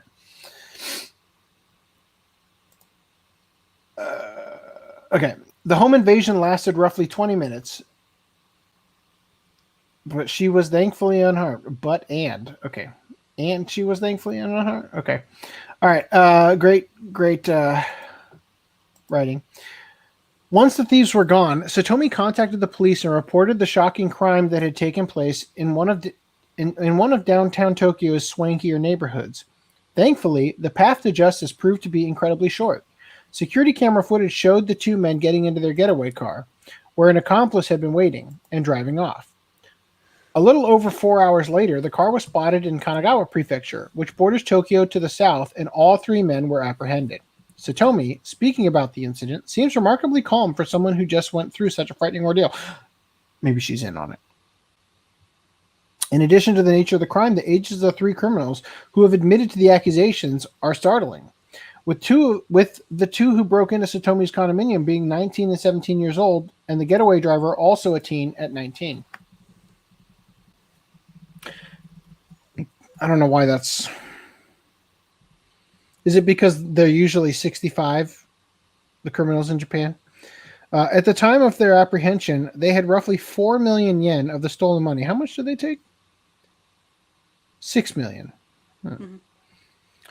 4 million yen of the stolen money in their car. Police are still investigating what happened to the remaining 2 million and believe that the three teens may have been working off of prior knowledge that the condominium belonged to Satomi and that a large amount of cash was contained within, and are investigating how they could have obtained that knowledge.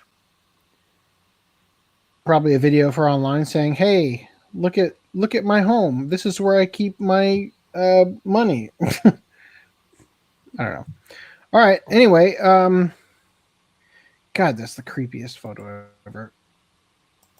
How did the thieves know she had the cash? I bet she got. I don't know. It's funny because I I bet she had bragged on social media. Yeah. So I had another article that was just like from Japan Times or whatever that I almost shared about 22 million yen or whatever being stolen from just a random house where a man lived with his mom, his wife, and his kid. And it's like the mom and the kid and the guy were out for a while. And then the wife was like gone for a little bit and then noticed that, oh no, my house was ransacked for the 5 seconds I was out of it. Oh no, my husband's safe has been pried open and left in a park nearby. Oh no, we lost $100 billion. Oh no. Yeah. Probably the same culprits. That's So a Kobe hospital gets an anonymous 5 million yen cash donation, gives it back, gets it again, and keeps it. So random acts of kindness can sometimes be tricky to pull off. It probably can't be repeated enough how much credit is due to hospital staff for constantly facing coronavirus infections head on, while also handling the normal chaos of their lives of their lines of work. For that, they deserve our respect and admiration. And for those who have the means to do so, a monetary donation can also make a big difference in their efforts. But how does one go about doing that? In order to avoid a fuss and cut out middlemen, some may opt for the direct anonymous donation. However, as seen in an attempted gift to Kobe City Medical Center General Hospital earlier this month, it can be surprisingly hard to do. This is so funny. On the 5th of October, the hospital received an envelope by private courier. The envelope had their old address and, quote, general medicine written on it, but still arrived safely. Inside were two other envelopes with 3 million yen, or 29,000 US dollars, and 2 million yen, or 19,000 US dollars, in cash inside, and labeled, quote, hospital and, quote, childhood cancer, respectively. using what appeared to be words cut out of a newspaper or magazine. Although it was a labeling method usually reserved for ransom notes, a letter inside confirmed the kindness of the sender. I was encouraged to send money when infections broke out and hospital staff were getting vilified, read the note, referring to a cluster that occurred at the hospital earlier this year. The note also requested the hospital to, quote, put the money to good use. Wait a minute, hold up. I found the 2 million yen.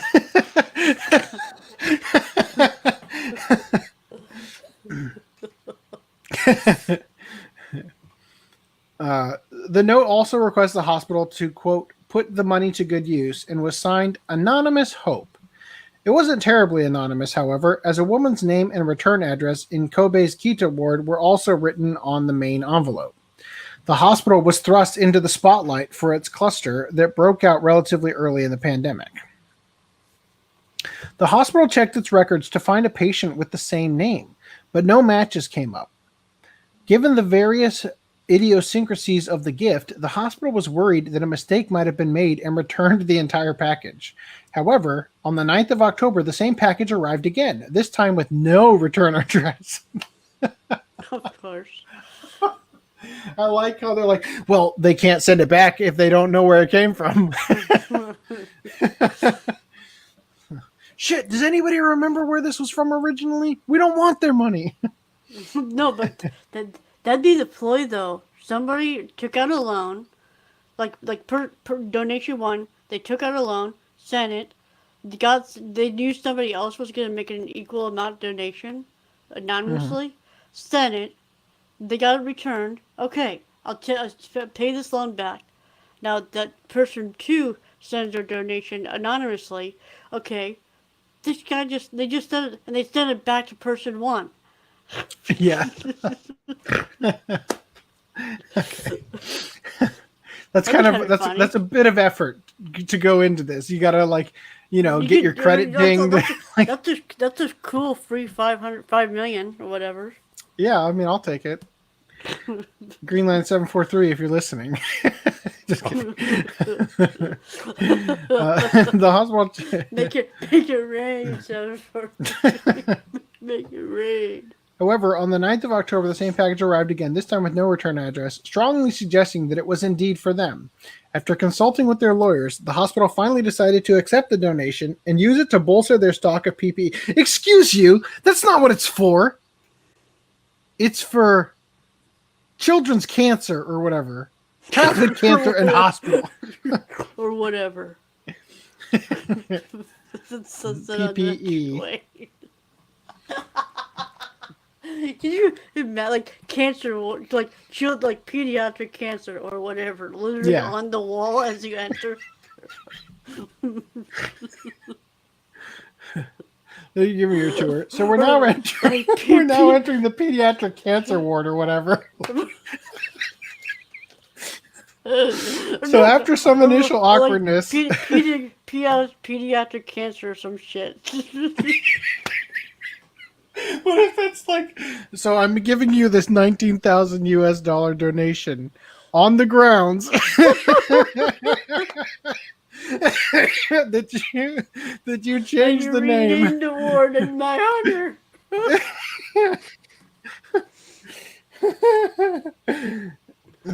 Thank you, sir. Thank you, sir. I don't recall this. You.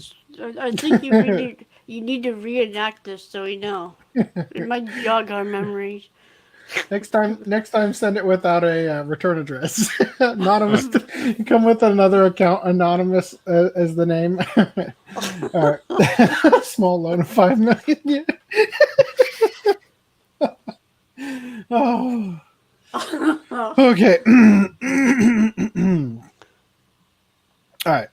So after some initial awkwardness, all was well that ended well. It's understandable too, as it was probably the sender's first time doing something like this, and not their first time ransoming. What if that's where the money came from? What if they had ransomed some kid and then just gave the money to the hospital with?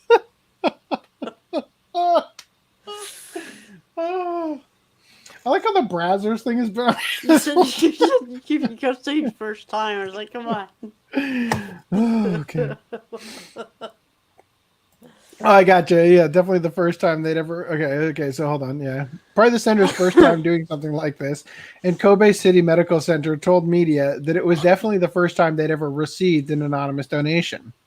If you too would like to donate directly to an institution in Japan without giving away your identity, a good rule of thumb is to use the alias Tiger Mask or Naoto Date.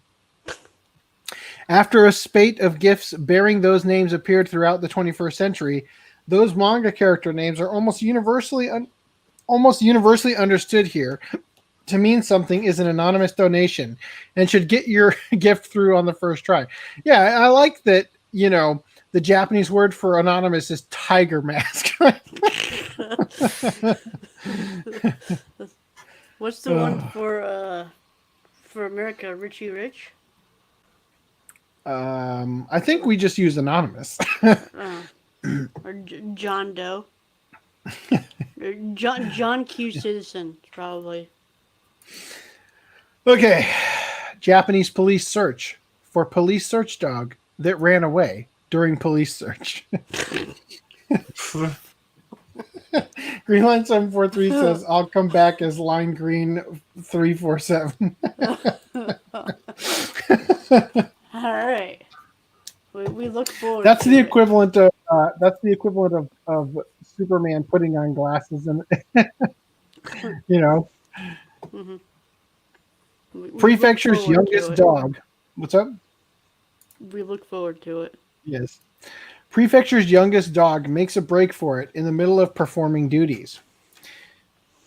Dude, what if he's legitimately making a duty? Last Sunday, the police box. The Brazzers show. Last Sunday, the police box in the town of Fukusaki, Hyogo Prefecture, received a report about a car parked near the entrance of the hiking trail to Nagusayama, a nearby mountain. The car wasn't in any sort of lot, and the owner wasn't around, but running the plates revealed that it belonged to a woman from the city of Akashi. What? Yeah, I don't know. You kind of pronounced it a bit weird. Oh, okay. Belonged to a woman from the city of Akashi, about 60 kilometers or 37 miles to the south, who had been missing since October 21st. Oh, shit. A search party was organized consisting of officers and a pair of search dogs.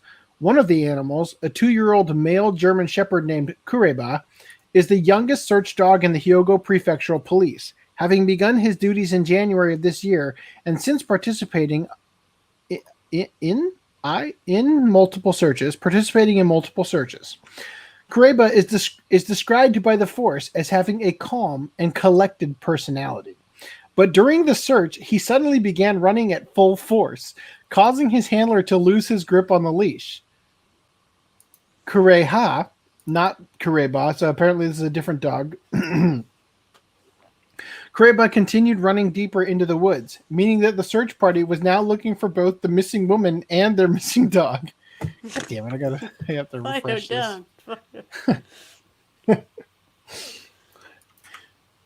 Newspaper clipping. It's like, police dog. Search concludes. Police found dog. Not missing woman. Sadly, the search. Oh no! I thought it was going to say exactly what I just said, but no. Sadly, the search for the missing woman ended with her deceased body being found. Seriously, you just gonna change the dog's name midway through the article? Casey Basile, you are not even trying. So, in case anybody's not getting this, in hiragana or in Japanese in general, you write ba by adding tick marks to ha. So somebody's lazy. Kureha, meanwhile, was never seen again after breaking free from his handler's grip, and with the sun setting and darkness falling upon the mountain, the officers were forced to head back with only one of their 2 search dogs they'd arrived with. The police planned to continue searching for Kureha, who is roughly 120 centimeters or 47 inches long with black and brown fur. Yeah, a German Shepherd. A small residential community is located about 2 kilometers from where Kureha ran off, and the police have asked any local residents who spot the missing dog to contact them. Update. Since this article's original writing, Kureha's body has been found. What? No, it just says Kureha has been found. On the morning of October 27th, a police officer found the dog roughly 100 meters from where he had run off, having accidentally wrapped his leash around a tree? They must mean tree. Wrapped his leash around a tree, becoming unable to move. The officer supplied Kureha with some tuna bread. Tuna bread? That's weird. Some tuna bread and fish sausage. What? That he had on him. And the dog is now back with the police. You know, I think this dog needs a new line of work. You seen some shit, man. The dog is now back with the police, who say this is their first recorded incident of a dog running off during a search and are currently considering what to do regarding Kureha's future training and assignments. I'm glad the dog is okay. Yes, unlike this dog, guide dog stabbed while walking with owner. Yeah, I think this is a good article. I enjoyed that very much. It sucks that the lady was dead, but I'm glad the dog was okay. All right, court verdict reached on Kyoto schoolgirl who sued bullies for causing her mental illness. Okay. How hard is it to fake mental illness? Plaintiff sought damages of 90 million yen. Okay. Almost Guys, $1 million her mental illness from her tormentors and the school itself. Those who suffer bullying at school can often feel the ramifications last long after graduation. That was allegedly the case for a young woman from a state school in Fukuchiyama City, Kyoto, who filed a lawsuit against her junior high school and 4 of her classmates. She claimed that due to her bullying, and presumably the school's inaction in stopping said bullying, she developed schizophrenia. Oh, okay. As a result, she demanded the city and the classmates responsible pay her reparations to the value of roughly $863,433 US. Hold on, I got to refresh this.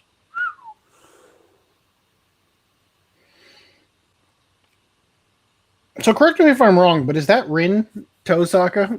Yeah. Don't you know? I thought you were the world's #1 advocate for Faith Stay Night. Yes, Faith Stay Night, that one. Junior high school can be an especially turbulent time in a young person's life. The lawsuit was filed in 2016 and concerns the period between April 2012 and March 2013, when the girl was in her second year at junior high school. Her initial claim was heard by the Kyoto District Court, where the judge ruled that there was no relationship between the student's schizophrenia and the fact she was bullied. Well then. The 4 classmates were ordered to pay a suggested amount of $2,396 US each, but the school's countermeasures were deemed satisfactory, and so all claims against them were dismissed. The case then moved to the Osaka High Court, where the proposed payment was reduced to $191 US from a single classmate. Jeez, this woman got screwed. Of the 4 allegedly involved. The girl's final appeal was made to the Supreme Court of Japan, with Judge Hiroshi Koike overseeing the case. On October 15th, her claim was officially dismissed, and the judge ruled to uphold the Osaka High Court decision to charge just one classmate to pay fucking $200 to the plaintiff. The ruling has attracted its share of criticism online. $2. You're Yeah, literally- seriously. So that'd be so funny if every time she escalates it, like Supreme Court, keep going up and up and up, and it's like the award is like divided by 10 because it went from like $2,000 to 200. Next, it's going to be $20. It doesn't even pay for the court cost for the first Because one. the next one is like, okay, now you owe them. Okay, so the ruling has attracted its share of criticism online. Many online were surprised by the outcome of the court case and the low final charges leveled against the girls' bullies. Commenters, when the news broke, responded with sarcasm and dismay. Great, does this mean I can pay 20,000 yen to bully whoever I like? I think there was in real life, there was like a beach that had parking or whatever, and there were too many people parked at it and whatever, and they were handing out tickets, but the tickets were worth less than an actual like paying for the parking. Oh, really? That's so people were just illegally parking. So old man says, I thought schizophrenia was genetic. So I think there's a genetic component to it. When I was in college, I took a psychology class, and the teacher there claimed that schizophrenia is related to okay. So I had heard somewhere else that some sort of drug use, I think it was actually linked to marijuana smoking or something like that. But I'm pretty sure it was a bunk. Like, I don't know that this is true, right? I think it's very likely a reefer madness claim kind of thing. That every time you smoke marijuana, you become like 3 times more likely to be schizophrenic or something like that. And the teacher said that there's a that might have come up in the class at one point or something. I can't remember, but she said that it manifests in kids in their 20s or whatever. Like growing up, it seems to manifest in people. And I'm like she had just talked about how every time you smoke pot or something, it increases your chances. And I raised my hand. I'm like, so what you're saying is that when kids go off to college and experiment with drugs, they become schizophrenic, right? And she had this like moment where the two things she had just said, she had never connected them before until that moment. And it was like, I could just see the gears working in her head. Like, I now have a new way to bolster my case that people are getting schizophrenia from drug use. Right? Anyway. Also, hey guys, Lance is here. Hey, what hey, about Lance, marijuana? Otaku, so are you schizophrenic yet? Settle a bit. Anyway, so they need to install cameras in the schools to stop this from happening. I don't know. That's kind of invasion of privacy. It is, but it would be an interesting. Experiment, because there are downsides to body cameras on cops, in the sense that cops can't turn a blind eye to like a traffic violation, like, oh, they rolled through the stop sign, they didn't stop long enough, right? Well, with the body cam, it's like I can't let that go, because now, like, I stopped you to check on something, but like I was, normally it's like, yeah, just get out of here, don't do it again, kind of thing. But it's like they legitimately can't let you go now because it's on camera, kind of thing. But when it comes to the school, like, especially at least for public schools, I think a lot of public schools in the U.S. have cameras, right? So as long as you're not like, well, but then again, the bullying probably would just happen in the bathrooms. As long as they're not shanking people in the hallway. Yeah, I think the bullying would just happen in the bathrooms or something. Yeah. Hope you can hold it. Anyway, bullying isn't something you can settle with just a 20,000 yen payment. Just being bullied can cause you to become seriously ill. I was burned with a soldering iron, and the scars haven't healed after 20 years. There was this girl, too, who had visual and hearing impediments, and they cut her gym clothes into shreds. Well, the Japanese are an awful, terrible people with no redeeming qualities beyond sushi. Whoa there. You cannot be saying things that are that true on this podcast. Otakuso says, my middle school had camera. Had a single camera. Photography club? Or like, Right. Maybe it was a one-room classroom and they only needed one camera. All right. He was homeschooled. No, I'm just kidding. So others expressed doubt about the severity of the girl's bullying, while some commenters asserted that regardless of her alleged mental problems, they didn't approve of her pressing charges against the city, especially for so much money. The details of the bullying were not made public, so speculation and debate about this ruling are certain to continue far into the future. So I'll say this.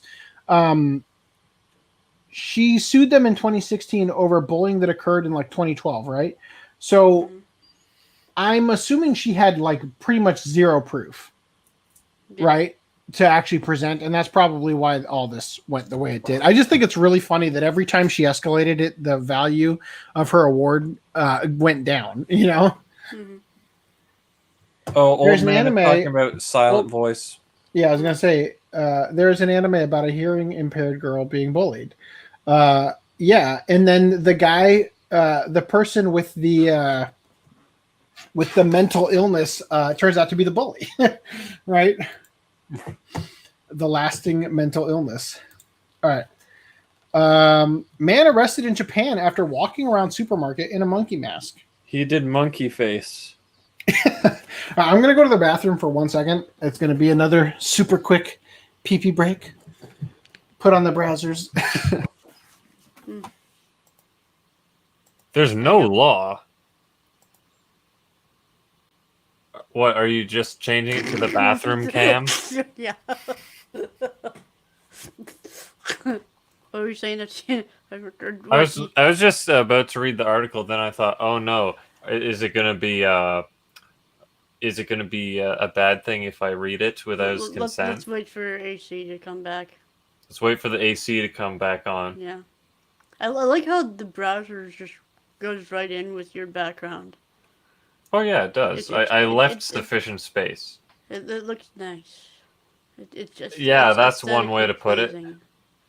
That's one way to put it. So, let's see. I need to recalibrate my face.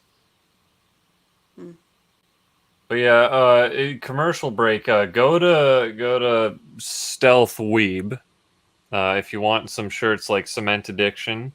Go to the Open Chest Anime Podcast on Patreon or OCA Podcast on Patreon, and go to Brazzers if you want our premium exclusive content.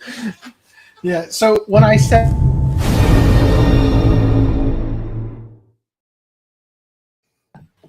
okay, so when I said put on the browser, I meant that, not the little watermark, because I said I have to take a super fast pee-pee break or whatever. Anyway, all right. So now that I'm back, so I don't know. You didn't cut the camera to me when it was happening, but I took when right before FDM got back, I downed an entire water bottle. Right, so I literally just went glug, glug, glug, glug, glug, glug, glug, glug, until it was empty. So anyway, here we go. Super fast PP read. Anyway, man arrested in Japan after walking around supermarket in a monkey mask. So I don't know if you guys know this, but the Japanese court system is pretty fucked up. If they want a guilty verdict, they're gonna get it. So Yeah. So there's no law against his monkey business, but something else landed him in trouble with the police. And that thing is absurd, as we're going to find out. So the question of whether Japanese fashion is bold or conservative doesn't have a simple answer. Yes, as far as the baseline tastes go, most people aren't into loud patterns or flashy colors. At the same time, though, Japan's cultural value of for not picking fights or sticking your nose in other people's business means that those with an iconoclastic aesthetic sensibilities can generally wear whatever they want when going about their daily business without getting hassled over their choice of apparel. But there are still limits to what you can wear without freaking people out, as demonstrated by what happened in the town of Tomokomai, Hokkaido Prefecture, on Sunday afternoon. At around 3 p.m., the police received an unusual call from a concerned citizen who told them, "There's a person walking around in the supermarket wearing a monkey mask." Tomakomai looks like the town where even an actual monkey would stand out. Much less a person. Okay, so let's be real. There aren't a lot of towns where an actual monkey wouldn't stand out. But in Japan, I guess they have monkeys, right? So that's the thing, I guess. Oh. Anyway, and no, they weren't talking about someone who was practicing good health citizenship by wearing an anti-coronavirus face mask with a cute monkey illustration decoration, but a full-on simian-style face covering. Still can't believe that sneeze never happened.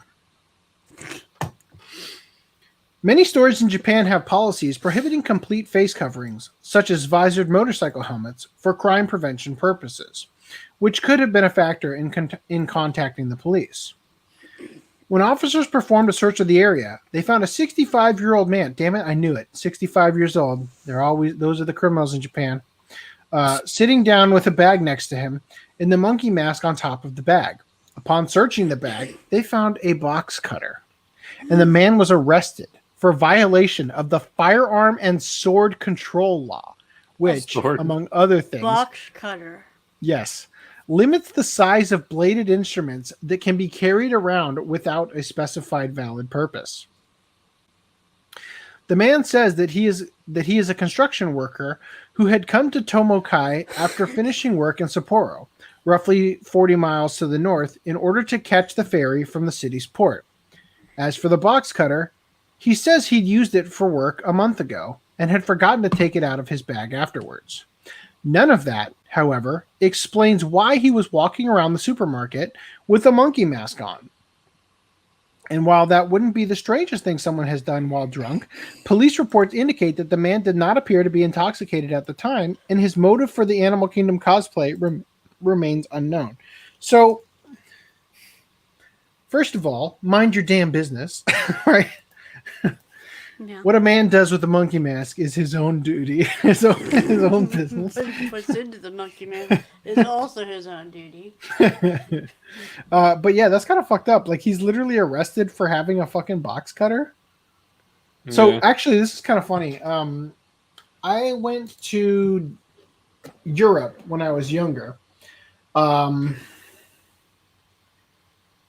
want to say maybe 2003, maybe. And this is after 9/11, and I'm in the airport, and I have my backpack go through the thing, and they have to check my bag. They make me open it and stuff, and I had a fucking pocket knife, like the little Victorinox, like trim your nails nail file, and it's like freaking TSA. And I'm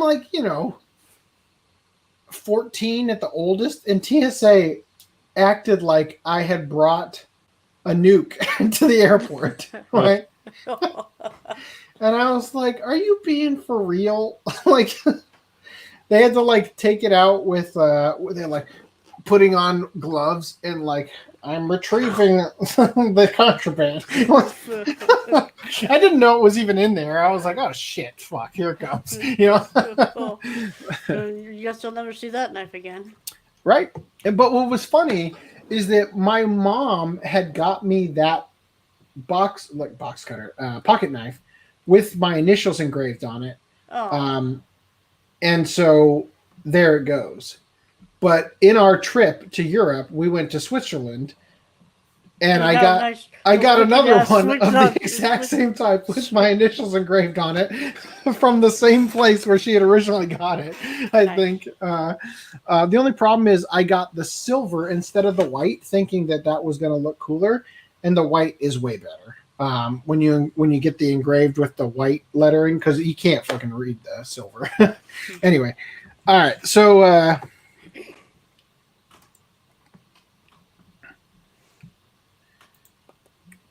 Also, I recently bought a new Victorinox thing because I get ingrown toenails and need to obliterate them constantly. And I'll say this, they sell them now with Gadsden flags on them. the Don't Tread on Me. They're like $10 more, but that's one of the like 30 billion color options that I saw while I was buying it off Amazon. Oh, Lance says, let's get Frieza on the case. He will get the monkeys taken care of. Of that, you can be sure. When I worked at a store, I wouldn't have blinked if someone was wearing a monkey mask. As long as they didn't rob us, we're good. Yeah. Yeah. I'm thinking of like Monkey Jones or whoever like that YouTuber was that always wore the monkey mask and stuff. Anyway, so I haven't read this article yet, but I feel like it's going to be a winner. Nagoya man arrested for stealing piano covers from schools for reasons unknown to all. Suspect will hopefully also be charged with mental anguish for not telling us why. Oh, good. What drives a man to steal? Is it hunger, greed, lust, wrath, and envy? Yes, of course. It's all of those things. Okay, that was easy. But try this one on for size. What drives a man to steal 7 piano covers? And by that, I mean the large claws used to keep dust off pianos rather than alternate arrangements of your favorite tunes. If only one could steal talent. Okay, so this is a question on everyone's mind after police announced the arrest of Yoshitaka Mizuno, suspected of stealing at least 1 piano cover from a junior high school in Atsuta Ward, Nagoya. Mizuno allegedly broke a glass window and entered the school, absconding with a large cloth valued at $66.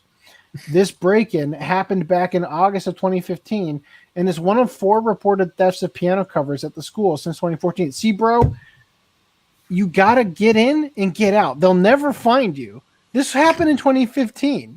If you didn't steal more... They wouldn't have shot you. Police were finally able to track down the culprit and made the arrest this month. However, seriously, think about this. In 2015, I stole a large cloth worth $66. 5 fucking years later, I went down for my crime. You know, like for real. However, a subsequent search of Mizuno's apartment revealed a stash of 7 piano covers, which police are currently trying to link to other burglaries. Meanwhile, Mizuno reportedly admitted to the August 2015 theft. Now that you're up to speed on what happened, you may join myself and others online in the anguish of trying to figure out what Mizuno's motive could possibly have been. There's still a lot of mysteries in the world. I want to know why. Maybe piano covers made his home look more luxurious, and it grew into a habit.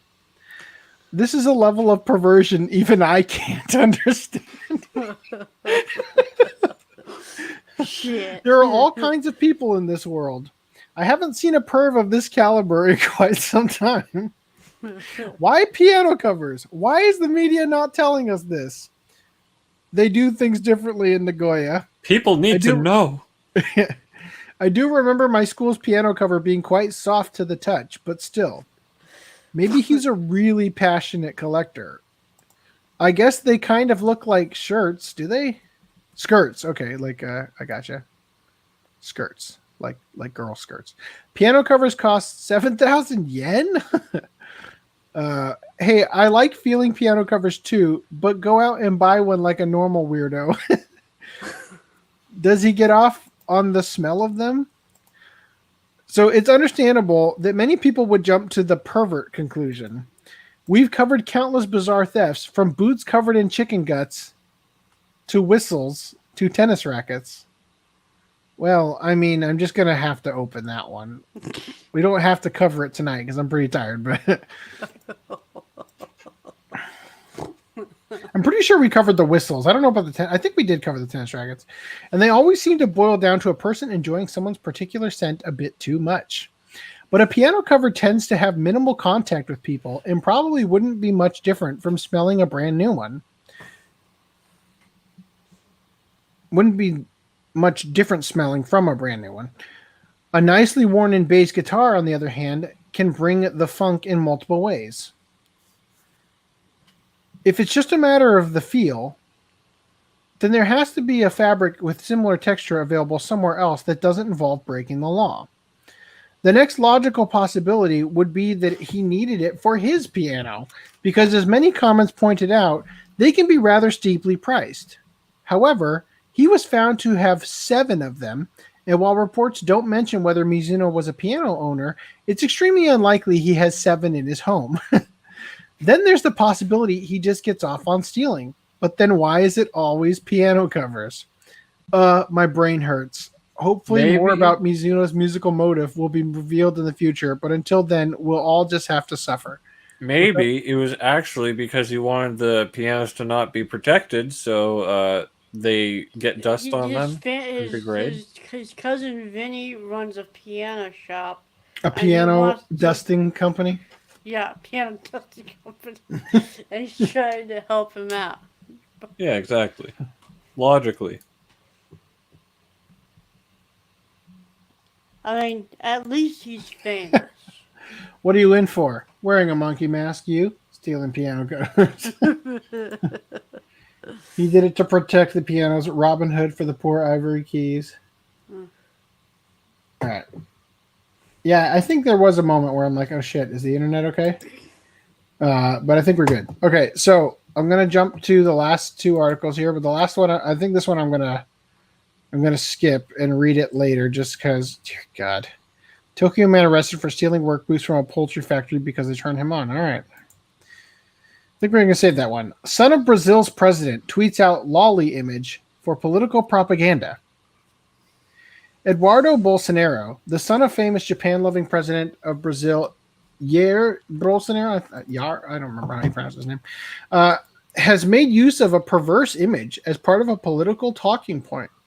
Eduardo Bolsonaro tweeted, by the way, the tweet is still up. Eduardo Bolsonaro tweeted to his 2 million Twitter followers a rather lewd image depicting both male and female youths urinating in tandem at a bathroom.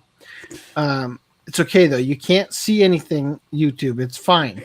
Attached to the image was a message saying that the idea of teaching gender ideology and encouraging one sex to identify as the other is equal to violence. Another Brazilian politician was using the same image as well. Are you serious? Bolsonaro's message came to enough prominence that the original artist for the image, Kasuga, issued an official statement mentioning that he does not and will not allow his artwork to be used for political purposes and that any unauthorized use of his work constitutes a copyright violation. Seriously. Imagine you're using a picture that showcases lollies and shodas pissing in urinals, and the original artist says, whoa, whoa, whoa, that's too much. All right. Hi. Once again, there's a Brazilian politician using your image to fearmonger in political propaganda. There says, that's how will be bathrooms that the rotten left wants your children and grandkids. As my policy, I have never given any permission to use my works for any political ends. I don't intend. Political ends I don't intend. Okay. So, like, if it was, let's say that it was pro lolly and Shota peeing in urinals ends. Could you use it for that? If you're pro that, and I haven't gave any permission to him, this is an obvious copyright violation for me. I don't think you get it's a tweet. He's not making money out. God, I'm you can glad freely copy or link to the above statement. Thanks. All right. Anyway. I'm glad this guy who drew some lollies and showed a pissing is really showing this guy how he's morally corrupt in just taking his copyright work. Like, yeah, seriously, I love that. I like the idea that no matter how right or left wing you are, you can still be BTFO'd by some lolly artist. All right, so guys, that is it for articles tonight. I'd be real with you. I'm kind of leaning towards the Monday streams just simply because of by the time we do this, I am so tired, and I don't feel like I have the energy to make this as good as it could be. So I hope that works for people. Like a middle of the afternoon kind of thing, like what we were Yeah, talking like about. I honestly like a 1 p.m. or a 3 p.m. Honestly, the earlier it is, the better. Because when we Right. used to do the podcast where I would wake up because I was on a night schedule, wake up and immediately jump in, like those were the best podcasts because I was full of energy, the whole podcast, you know. Right. But right now, I gotta tell you, when I started this podcast, like I fucked the opening up because I was so tired. And I was like, I had just gone to get like my triple espresso Starbucks to try to kick up my energy level, and it didn't work at all. It just made me weird at the beginning of the podcast. Anyway, so I'm going to let you guys talk about the 800-year-old virgin MILF, and I'm gonna go change over the laundry and all the other text messages my wife sent me. All right. So, audience, thank you for joining us. And before they forget, Millennium Actress is Millennium next Actress. podcast. Yep. Augie will unfortunately be trapped in Sunday school again, so he won't be joining us for that podcast. But You'll be able to catch his stream on browsers, though. Yes. Anyway, I'll talk to you guys later. Will you be watching Millennium Actress, AC? It's only a movie. It is. I've seen it before. I'll say that. Well, you can at least give your opinion that you remember. So at least you'll be. Does it have a dub? I can't remember. It does now. It does Or now. wait. Yeah. It did before, right? That was one of the ones. No. I think Tokyo Godfathers is the one that previously didn't, but now does. I think Millennium Actress got dubbed in. No. It never had a dub. It had a UK dub, I think. I think that was Tokyo Okay. God. Well, I don't know. One of them. No. I might. I don't know. This is going to be a very rough week coming up for me because the first week. Well, it's the not first- required. You'll just. You'll just remember. You'll just remember what you watched the first time. Look, I'll just say I enjoyed Tokyo Godfathers. I enjoyed Millennium Actress. Spoilers. I enjoyed Perfect Blue, but I don't really ever want to see them again. I'd watch Paprika again. I would watch maybe Paranoia Agent again if you can get hold of it. Well, I mean, I'm just saying, like, if I had the time to sit down and watch it, like, I wouldn't mind watching that again. But I don't really feel the need to rewatch Millennium Actress. You know what I mean? I will. I'll try. But I remember liking it a lot when I saw it. Well, let me put it this way. I think it would be good for me to rewatch it because I feel like it probably has footage in it that I would want to use in the future for something I'm editing. In fact, I'm feeling like, would I watch Grave of the Fireflies again?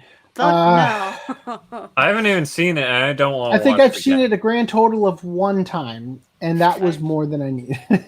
Yes. I would like to see the live action Grave of the Fireflies. Wait, there's a live action? Yes, it Are you looks like. Shitting me?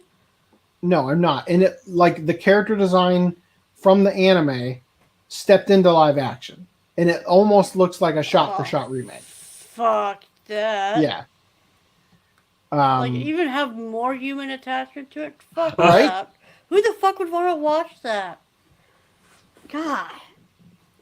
If I had to rewatch it, I don't want to watch the anime again. I'd rather watch that.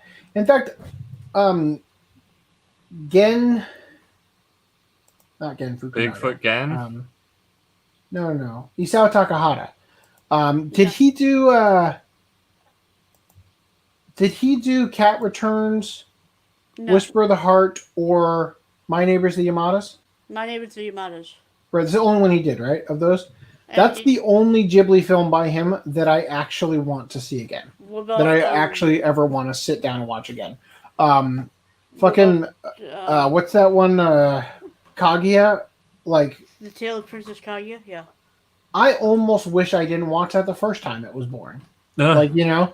And the other stuff that he's done, like Pom Poko, it's like, yay, I watched this, and I get to go watch a different Ghibli movie I have in my collection that I haven't yet watched yet. Like if that was the last one you watch, you'd be like, well, it's kind of a letdown. You know what I mean? Like, anyway. So I would like to see. Just check that off the Ghibli list and never. Oh, we haven't talked about the fact that I joined that film restoration group. Yeah. So I will say this: I joined an effort to. It's a group that I was somewhat surprised, and then also like, well, of course, to find out that Professor Who was a part of, and it's not confidential anymore. Well. I can't talk about everything that we've got, but the stuff that has been publicly tweeted by one of the main people is what I'm about to bring up. They are acquiring right now the film reels for Barefoot Gen, and we're doing 4K scans of it. So we've done a 4K scan for the traffic safety Dr. Slump special. Oh, sure. And that was, I want to say like $400 for like a 15-minute special.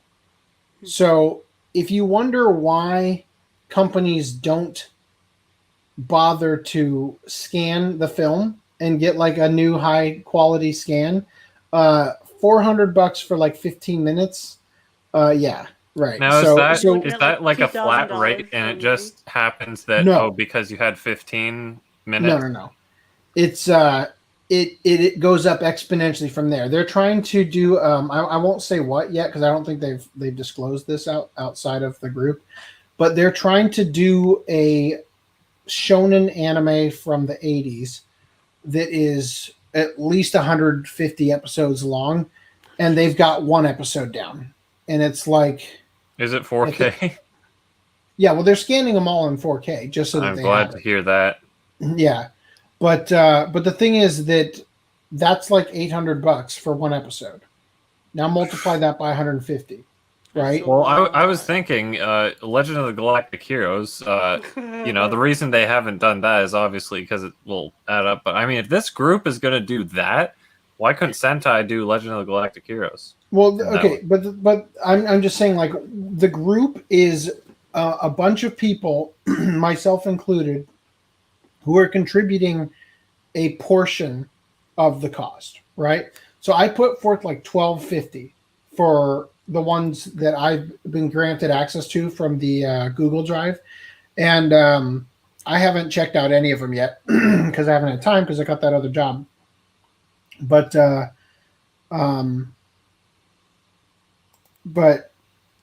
I think that it's a neat effort that they're doing this. It's just strictly a film preservation thing, but I don't know that it's ever going to actually go beyond Super Saiyan. We have it scanned, and we've got these super high resolution scans of the film because the film needs to be cleaned up like hardcore, especially the one we have for the Dr. Slump. It has a cut or a scratch throughout the entirety of the film because it wasn't cared for properly. So it's not impossible to clean that up, but it takes considerable effort. I don't know that it's going to go over, but the thing is that if they have something that Discotech later decides they're going to get a license for, I think they'd give it up for free. Yeah. Almost. They might request some. Well, I don't know, but I'm just saying that, like, if Discotech, like, let's just say that they got a movie, like they had Barefoot Gen, right? They do have Barefoot Gen. Yeah, they have Barefoot Gen. If they got if we were able to get the whole thing in 4K, like, I'm sure we would be willing to give them at least for a small fee the 4K scan. But the problem is that, okay, so Discotheque now doesn't have to pay, because if 15 minutes is like $400 or whatever, then multiply that by a couple hours, right? Okay, well, that's great. You've saved Discotheque $1,600 maybe or whatever, but then Discotheque has to clean up and do all that. Like it's still work, and if Japan gives them the version that was already cleaned up and done for the Japanese release, then so I don't know, but it's at least nice that we're going through the effort of doing it, and maybe in the future they'll be slightly easier to provide, whatever. And mainly the group's main purpose right now is to acquire this stuff in film reel form, right? And then when we have the film reel, we send it to a scanner, right? And we try to distribute the cost among the members for that. And you don't have to fund every one of them. And in fact, I'm sure that if anybody in the audience here wants to join the group, like it wouldn't be hard to get you in if you wanted to do it. We just have to keep the information of what we have and everything kind of under wraps, because in order to gain access to the files for those 4K things, you have to donate just a small portion to the PayPal for that scan, right? And it's like you and 16 other people split that cost kind of thing, Anyway, all right, so I'm going to go to bed. Enjoy your discussion of 800-year-old MILFs virgins, but my mouse died. Come on, there it goes. But I'll chat with you guys later. Chat, it's been fun. I'm hoping that we get back to some more form of normal in the future, but for now, this is the best show I can provide. This is as normal as we get. Browsers as and long all. as FDDNM doesn't leave us for a phone call for 2 hours. Yes, that would be very weird if I leave and RHYS has only seen 9 episodes and you disappear again. Anyway, Yeah. I'll talk to you guys next week. Yeah. All right. All right. So, where are we Dad- going to start? Dad's gone. Now we can watch porn. Yeah, that's the thing. All right, there. This is After Dark or whatever everyone calls yeah. OCA Podcast After Dark Edition. So, what did you think of Senko-San? I thought it was really chill. Just something that you can pop on and then just, not feel stressed out about. It's also got like I think the main, Jesus Christ, the calibration is off. The main draw to it, I think, is Senko herself. That she's probably like what is it? She's the embodiment of the waifu. She's like she does everything, pampers the hell out of a guy, and she's not like she doesn't have anything like tsundere or is like unagreeable. And I guess this show basically like fills in the incel fantasy, so to say. As for like I think the only major thing is like I don't know, there were a couple things that seemed a bit mildly trivial. Like I don't know if this is Senko. I feel like there's a lot of other shows that have done this before, but it's like when it was like that macaroni episode or whatever. Is that what it was? It was like essentially she made him food. It was like this cheese platter or whatever, and he's like staring at a TV. He's like, "Oh, that looks delicious. Oh, I'm late for work. I have to get going." And then whatever. At the end of when he comes back, she has this meal prepared that was prepared throughout the entire episode, and then it's like, it's so good, and it's like, great, dude. Like I don't know what to say. Like you just watch them food gasming to it. But honestly, that's like the only real thing that I didn't like, apart from the conclusivity of it. Felt like it was kind of status quo. It's like we're kind of where we started. There wasn't any. I mean, I guess what I'm trying to say is she basically needs to just bang the incel, and then we're good. She needs to fluff him real nicely, fluff him in the ass. But yeah. Otherwise, it was really chill. How about you? I thought it got extremely repetitive. I mean, like every episode felt like it was episodic. Like, Yes. I mean, I feel like if you had watched this like on a weekly basis, it would be That would have better been better paced because it's like your instead dose of marathoning it. pampering. Yeah. Like I said, I've only gotten through 9 episodes. I will finish it probably tomorrow night, maybe. What are the themes that are repeated, so to say, for the audience? Like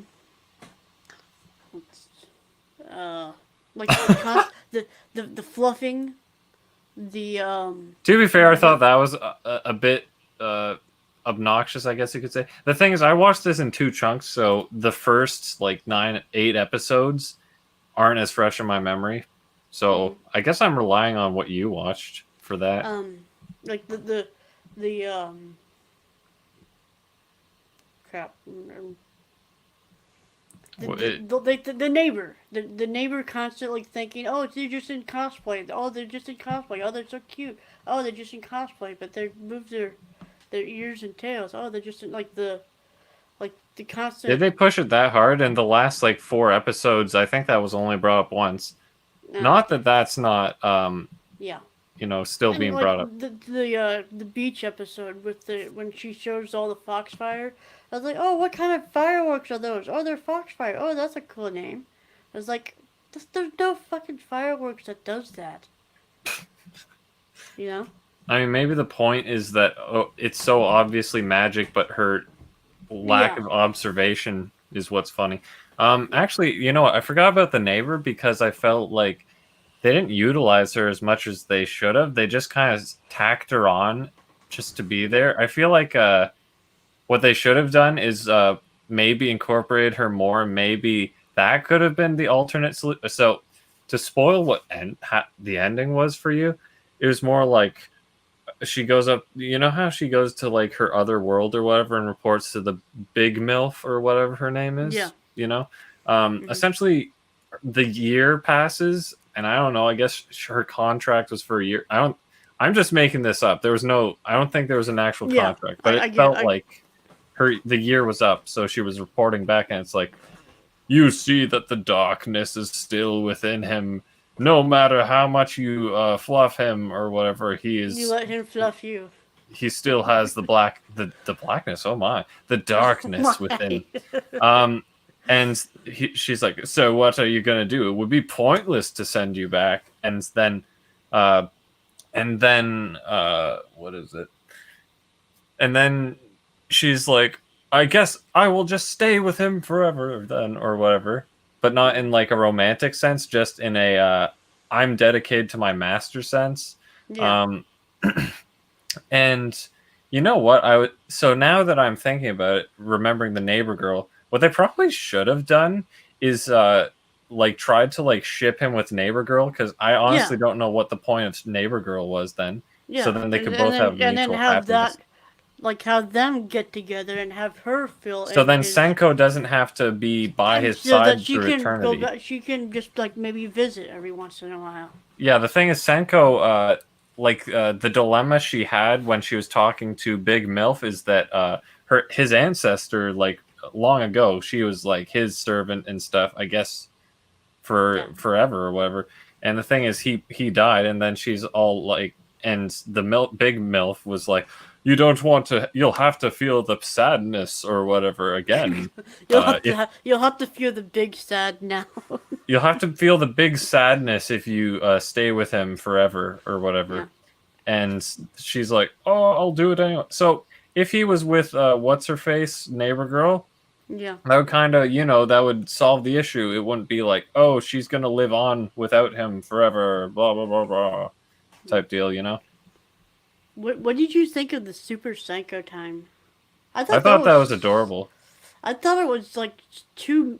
I thought it was too much. It was like the it felt romance, mildly incel. too much of the romance novels or romance visual novel. Oh, visual novel. Yeah. It does feel a bit incel fantasy fulfillment, but it was kind of cute. And it was like a little an alternative perspective that made you feel like you were being pampered. Hence the incel fantasy. That was the other thing. Like they always ended it, and it was like good night. And I was trying to burn through that stuff last night. It's like fuck. I don't want to say good night. I'm trying to get to the next episode. You're making me tired. You know. Green Live 743 said, I thought it was nice, but I would have preferred if the two characters, the guy and the manga artist, to improve their quality of life. No. Preferred if the two characters had improved their quality of life. Yeah. Yeah. I guess you could say that it felt like Senko was there to be like a remedy, but she was only like good when she was there. You saw the moment she left, he was like back to his Chungus form, if you will. He was just all on his own, and he didn't have some sort of newfound independence, whatever, feeling better. He was too dependent on her, I guess you could say. Yeah, I mean, Lance brings up, considering she was watching him since would you call her, would Senko be a cougar? Yeah, that's why the title is 800-year-old virgin MILF fluffs a young boy or whatever. Old man says he dropped it after the second episode. That is really early to drop something. Yeah. Unless it's literally just a completely different genre that you don't like, then that's fine, I guess. Gilf's Gone Wild? Gilf's Gone Wild. What's a Gilf? God I'd like to fuck? No, Grandma. Grandma! Oh, no, come on, RHYS. That'd be G-MILF. No. Yes, just cut to the chase. That's a G-MILF. Grandmother's usually written in one word, so GILF is completely valid. G-MILF just doesn't flow well. It doesn't roll off the tongue at all. G-MILF. Anyway, have you not seen Metalocalypse? I have, and I disagreed with their use of I thought it was hilarious. That's like the only Use thing are I a actually... G-MILF. That is like... It's like the only thing I actually remember about that show. I love the part where they had acoustic guitars and they're like, these are Grandpa's guitars. Anyway, Green Line says, I thank God. I thought it was just me. Just you that what? Could you clarify? And what's a Pat SMR? Pat SMR? Yeah. Oh, okay, Pat SMR. Okay. Yeah, God, I don't even want to think about that. Just like patting ASMR. Lance says, no, it's GILF, bro. Me and Lance are on the same page there, apparently. Fine. I will concede to the GILF. I will concede coolly. The massage episode. I was like, you're barely moving your hands. How are you massaging anything? I feel like that could be a restriction from the animation perspective. Yeah, but still, she's like tiny, crap. So I don't know. I just remembered how wasn't there like a bath scene and they were just completely naked. I'm like, okay, this is I guess still legal in 800-year-old god deity years. Yeah. But other than that, it's okay. I don't recommend trying to marathon it. I mean, just because every single episode felt like it was episodic, at least up until episode 9. It doesn't feel like there's anything. It has any continuity, like the growth. Yeah. That definitely would have been a lot better. Or like events going from one episode to the next. It's just like, at the end of the day, okay, next episode is tomorrow. Yeah. it would have been nice if there was some sort of growth, but the thing is, I don't really know what the hell growth they would have shown. It feels like either he is competent or he's incompetent. That's kind of how it felt to me. Imagine no otaku, so that'll get us demonetized. Oh, okay, yeah. Green Line was just kind of affirming our thoughts that they should have shipped that sale. I think this is good anime if you're I don't know, if you just want something to chill to, you just want to, like, I don't know, de-stress, which, I mean, the episodicness to it would be fine for something like that. Yeah. I can't see what you're saying about the marathon thing. Damn it, I think I watched something recently that I'm like, this would have been way better not marathon, because this is just too much. But yeah, other than that, it's pretty cool. It's pretty cool. What am I saying? It's a pretty cute series. It's not like overly ambitious with anything, but it kind of doesn't try to be anything else than that. But oh god, Jesus Christ, Lance, what? Avatar? What the?